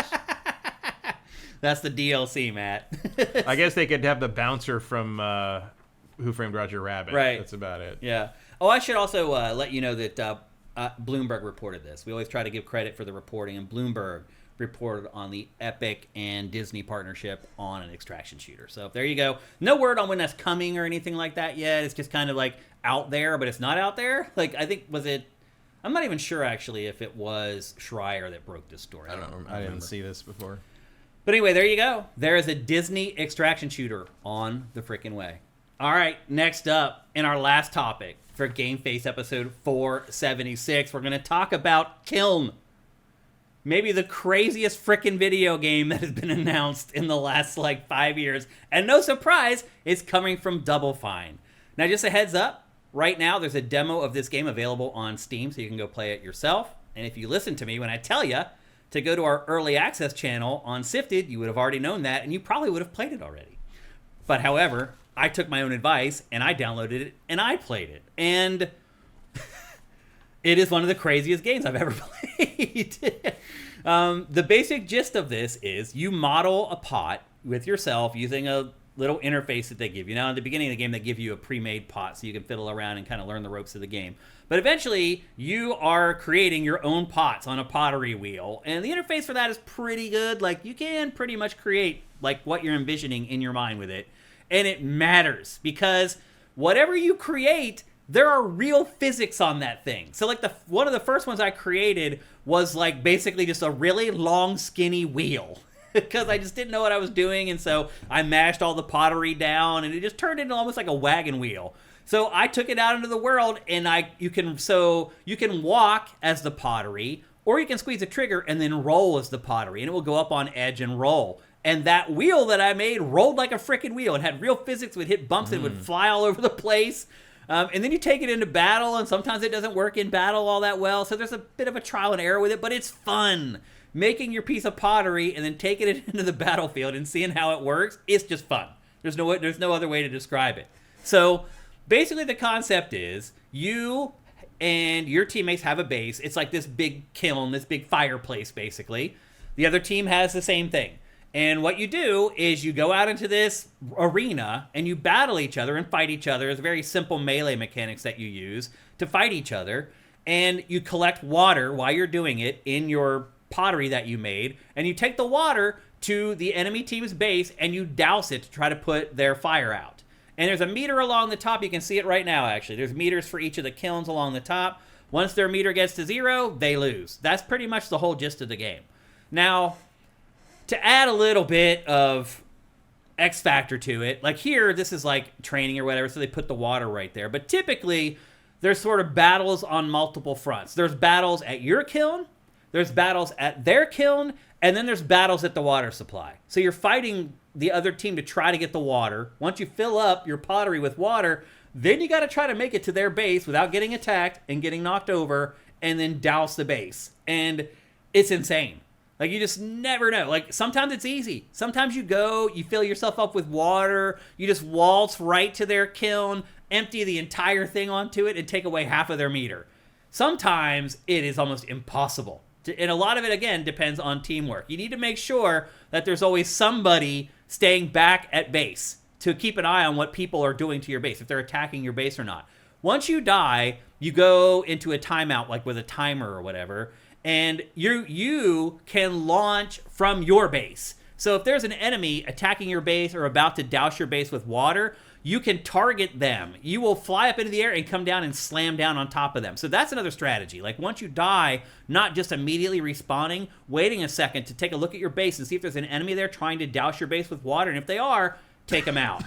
There's obstacles you can set up that'll like block pathways, and the enemy has to like beat them down and break them down to get to your base. There's lots of little elements to it that kind of mix it up and make it fun and exciting. But the core of it is go get water, take it to the enemy base, and dump it on the enemy base and try to douse their fire before they douse yours. Most of the maps are small. This is the hub world where you go between matches. And here you can try out your pottery. Like, if you just made a pot, you can see how it rolls, how it works. You can try out the combat. You can talk to her to launch matchmaking. And in this early demo stage, sometimes it took a couple minutes to get the matches to work because there just aren't a lot of people playing it yet. And once she like sets it up and starts the match or whatever, you can still run around in the overworld and do stuff. There's eventually, as you play and you level up, like shops start opening up in the overworld where you can buy new glazes and things like that. Because once you finish your pottery, it's not done. You make the pot, then you choose like stickers to put on it, and then you choose a glaze to put on it. And all that stuff affects like how they actually work out in the field, so to speak. So there's a lot to it. See, there you can see we set up the barriers to try to keep people from getting to our base. There's lots of little stuff like that. The combat in it is very simple. Like, you basically, if on PlayStation, you just mash the square button and button mash. Once you get to a certain point, though, you can hold in one of the shoulder buttons and pull off your ultimate. And your ultimate is something that you set up beforehand. Like, for me, most of the time, I just had like a big sword, or I could turn into like a tornado and suck enemies up. Generally, what I found, though, is it takes a lot of damage to kill enemies. And I do wonder if that's something that they'll tweak over time. Like, the time to kill in this is really long. Like, you can really lay into somebody. They can roll away and go rehab their health and come back in, like, 5 seconds, and it's like you didn't even fight them. So I do think that's something they could work on. And a lot of that is tied into the pottery that you make as well. Like, the bigger your pot, the slower it takes to attack, but the more damage it does. So there's a trade-off there when you're building your pots as well. And that's, that's pretty typical for games like this. But, I'll just, full disclosure, I am a fan of MOBAs. I was a League of Legends player for many, many years. Does this scratch the same itch? It does. One thing I like about this, though, over games like League of Legends, is you can accomplish more as one player than you can in those games. League of Legends, wander into the wrong lane and you'll get wiped out. Like, it's not like that here. Like, you can actually make a big difference as a single player in this, whereas in League of Legends, if your teammates aren't working with you and you don't have, like, the jungler coming over to help you every once in a while in your lane, you're screwed. In this, you can make a big difference all on your own. Now you're seeing some of the rolling stuff, and that's really what this game is. Whack, whack, whack, attack a few times, roll away. And if you're fighting a big guy, they can't do anything because they roll so slow. You can just peck away at them and just chip them down until you beat them. And again, like, there's so much strategy tied into this game around the pottery making, which I never really thought was going to be the case. Like, the physics for how they roll, the attacks, how fast they roll, how much damage they do with their attacks, all that is tied into what you create at the pottery wheel, which is really freaking cool. This game is bonkers. I cannot believe this game got the green light. Because you could have made this anything other than pottery. It could have just been, like, cool robots that you build and then send them out into the arena. Like, I don't know why they didn't do that. But for whatever reason, they decided to go with this pottery motif. And I just have a feeling that it's going to turn off so many people just looking at it. But that's a mistake. Because I had a lot of fun playing this game. It is like a MOBA, but it's different. It's more accessible. There's not a lot of minutia that you have to keep track of or learn to memorize. Like, by my third match, I had this game licked. Like, I knew exactly what I needed to do, what the challenges were, where the strategy comes into play, all that kind of stuff. It only took a few matches. It took me like a year and a half to fully understand League of Legends. So this is definitely a pared down, more simple take on the MOBA genre. If you've played MOBAs before and you're like, this seems cool, but it's too complicated, I don't have the time, this is a good little stopgap that maybe will help you figure out whether you want to graduate to the big boys like League of Legends or Dota 2 or something like that. So I had a ton of fun with this. It's a Double Fine game. I'm not surprised I had fun playing a Double Fine game, but I am surprised I had fun playing a game where you play as pottery because it's just completely and utterly bonkers. This game, I think it comes out later this month. Yeah, it comes out on the 23rd of April. And it's going to sell for $20. And as you can see there on the upper third, it's coming to PC, PlayStation 5, and Xbox Series. My guess is a Switch 2 version is definitely on the way as well. So this is another pleasant surprise for 2026. I feel like I say that once every 2 episodes of GameFace this year, that I played something that I did not expect much from, that I really enjoyed, and Kiln is another one of those games. So what do you think about the art style and stuff like that, Matt? I like it fine. Yeah? Yeah. It's a little odd, but it's pottery, so what are you going to do? It's a little Rare-like where you just stick the eyeballs on something. A little bit, but it's got more personality than Rare. It does, yeah. And I should also add that at the beginning of the game, you create your spirit, which is the little dude with the eyes and the green orb. That's what you create first, and then your spirit takes over the pottery that you create. And so you end up creating 2 things. You create your spirit character, and then you also create the pottery that the spirit character will live in. Here's your first look at using the pottery wheel. I had just started, so I could only use the medium lump of clay. But as you play, you unlock the small clump and the massive clump of clay, which gives you opportunities to make smaller and much bigger pottery. But I feel like the interface for making the pottery is pretty intuitive. After I had done it a few times, I could pretty much create what I was trying to create for the most part. Here you can see I'm creating the wheel. This is like, I think, a wagon wheel. Yeah. He hankers for a hunk of cheese. Yeah, and wagon wheel. And then you can see you can attach all this stuff to it. Like, I don't know that it actually does much of anything. Imagine you don't hold a lot of water like that. No, you don't. But again, this is like one of the first things that I ever made. I was just trying to figure it all out or whatever. But you can attach stuff to it, and then you glaze it however you want, and then you fire it, and then you have your piece of pottery that you can take out and use in battle. So there you go.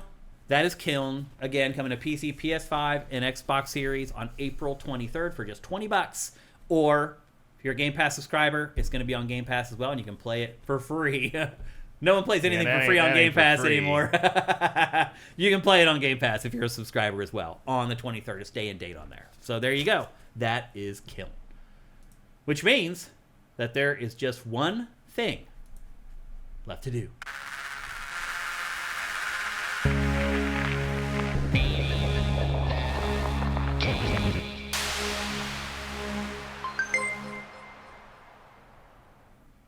That's right. It's time for Name That Game Tune, brought to you by Soundwizardry.com. The absolute wizards, the masters of audio, of all audio, of game audio, of film audio, of TV show audio, of podcast audio. They have fixed our podcast a couple of times when our audio got all jacked up.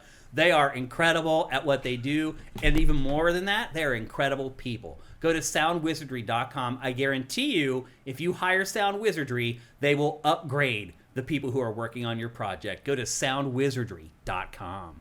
And because they are such awesome people, they have sponsored this cool game that we play called Name That Game Tune, where I play 5 audio samples from a video game, and you try to guess the name of the game before this guy. In fact, I have something to show you guys before we get started. It's the leaderboard. Finally, the Name That Game Tune leaderboard. Matt has won 3 times. Here's something I did not realize. Emperor Gestall 84 has won the last 2 Name That Game Tunes. He won last week and the week before, which is kind of crazy. And there's Rogady, Corey Film, Vincent has one, Leonosaurus has one. Again, the way this is going to work is we get to the end of the year, the person who has the most wins will win Name That Game Tune for 2026. Right now, Emperor Gestall 84 is in the lead with 2, and Matt plays for fun. You guys, I'm the only one with a colon. That's right. That's true, actually. I screwed that up. Thank you, Matt. Thanks for pointing that out, my shortcoming. I appreciate that. But anyway. But will the next one have no colons or all colons? Place your bets on Kalshi. Go to Polymarket and place your bets. But anyway, there's your leaderboard. I think I got all these. Wait, your Too Quick Capri is saying, yep, I thought I missed somebody, and I am glad you're here to tell me. I was about to say, I think there's one person that I missed, and it is Too Quick Capri who won with Yar's Revenge, and I will add you. I didn't go all the way through, unfortunately, like all the shows. I need to do that still, but I wanted to get the leaderboard up because I did promise that I would have it here this week, so there you go.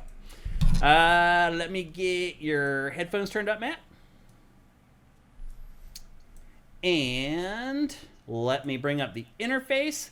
Thanks to everybody over on YouTube for hanging out with us for episode 476. But if you want to play Name That Game Tune, you need to go over to twitch.tv/SiftedGames.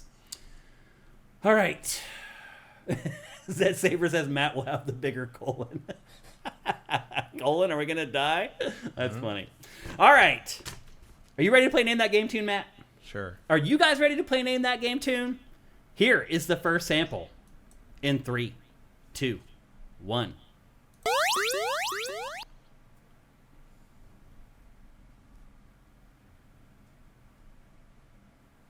Any guesses? Joust. No, that's a good guess, though. I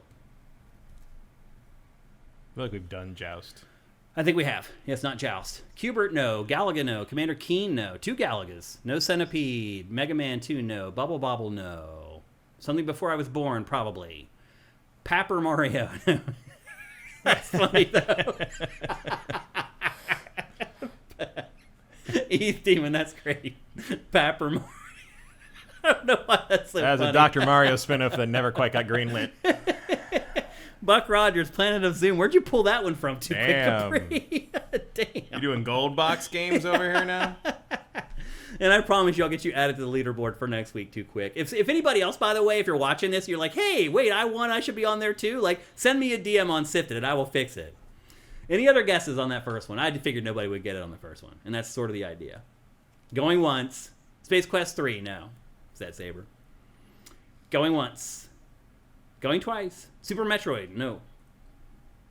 Any last guesses?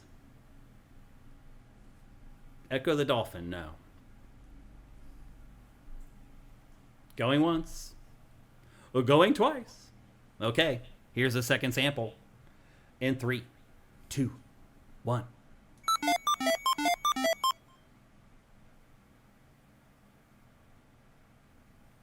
What could it be? That's familiar. Gyromite, no. Dig Dug, no. Metroid 2, no. Pac-Man, no. Mr. Do. No. E.T. the Landfill Game, no. Frogger, no. Oh, we have a winner! Time Zinni. It is burger time. Congratulations!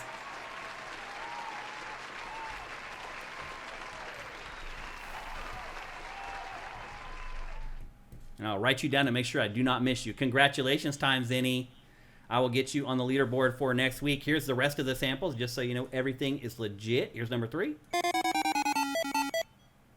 Here's number 4. That I would have known. Yeah. And here's number 5. Yep. There you go. Congratulations, Time Zinni. Awesome job. All right. Let me get that turned down so I'm not getting the echo. Echoes are for dolphins. That's a good one. All right, that's going to do it for GameFace episode 476. A big thanks to everybody who showed up on Twitch and YouTube. You guys make the show better every single week, so thank you very much. A big thanks to anybody who is pledging anything at patreon.com/sifted. If you want to support us on an ongoing basis, that's the place to do it. Or if you're watching the show on YouTube, just become a member here on YouTube. It is a little bit of a better deal to go to our Patreon, but it's not that big of a deal. So if you like staying on YouTube, totally cool. Thank you if you're subscribing there. And if you can't help us out in those places, please help us out with Twitch Prime. We talk about it on the show all the time. You can give us a free $2.50 every month if you're an Amazon Prime subscriber. It costs you nothing. And once you connect your accounts, it's like 3 clicks, and you give us $2.50 every month. If you haven't connected your accounts already and you're watching on YouTube, go down below. There's step-by-step instructions down there for how to do that. And if you can't do that, and you don't have any money, and I totally get it if that's the case, you can still help us out. If you're on Spotify, leave a comment right now on the show or review the show on Spotify. Same thing on Apple Podcasts. This show is on every podcast service. If you can leave reviews for our show on those podcast services, that makes a big, big difference for us. Share the show on social media. If you see somebody on Twitter saying, hey, what's a podcast I should be listening to? List GameFace, all that stuff matters. And again, you never know when that one person could be exposed to our podcast. It becomes one of our biggest patrons and changes our business. So again, there's all kinds of ways that you can help us. We'd appreciate if you do any of them.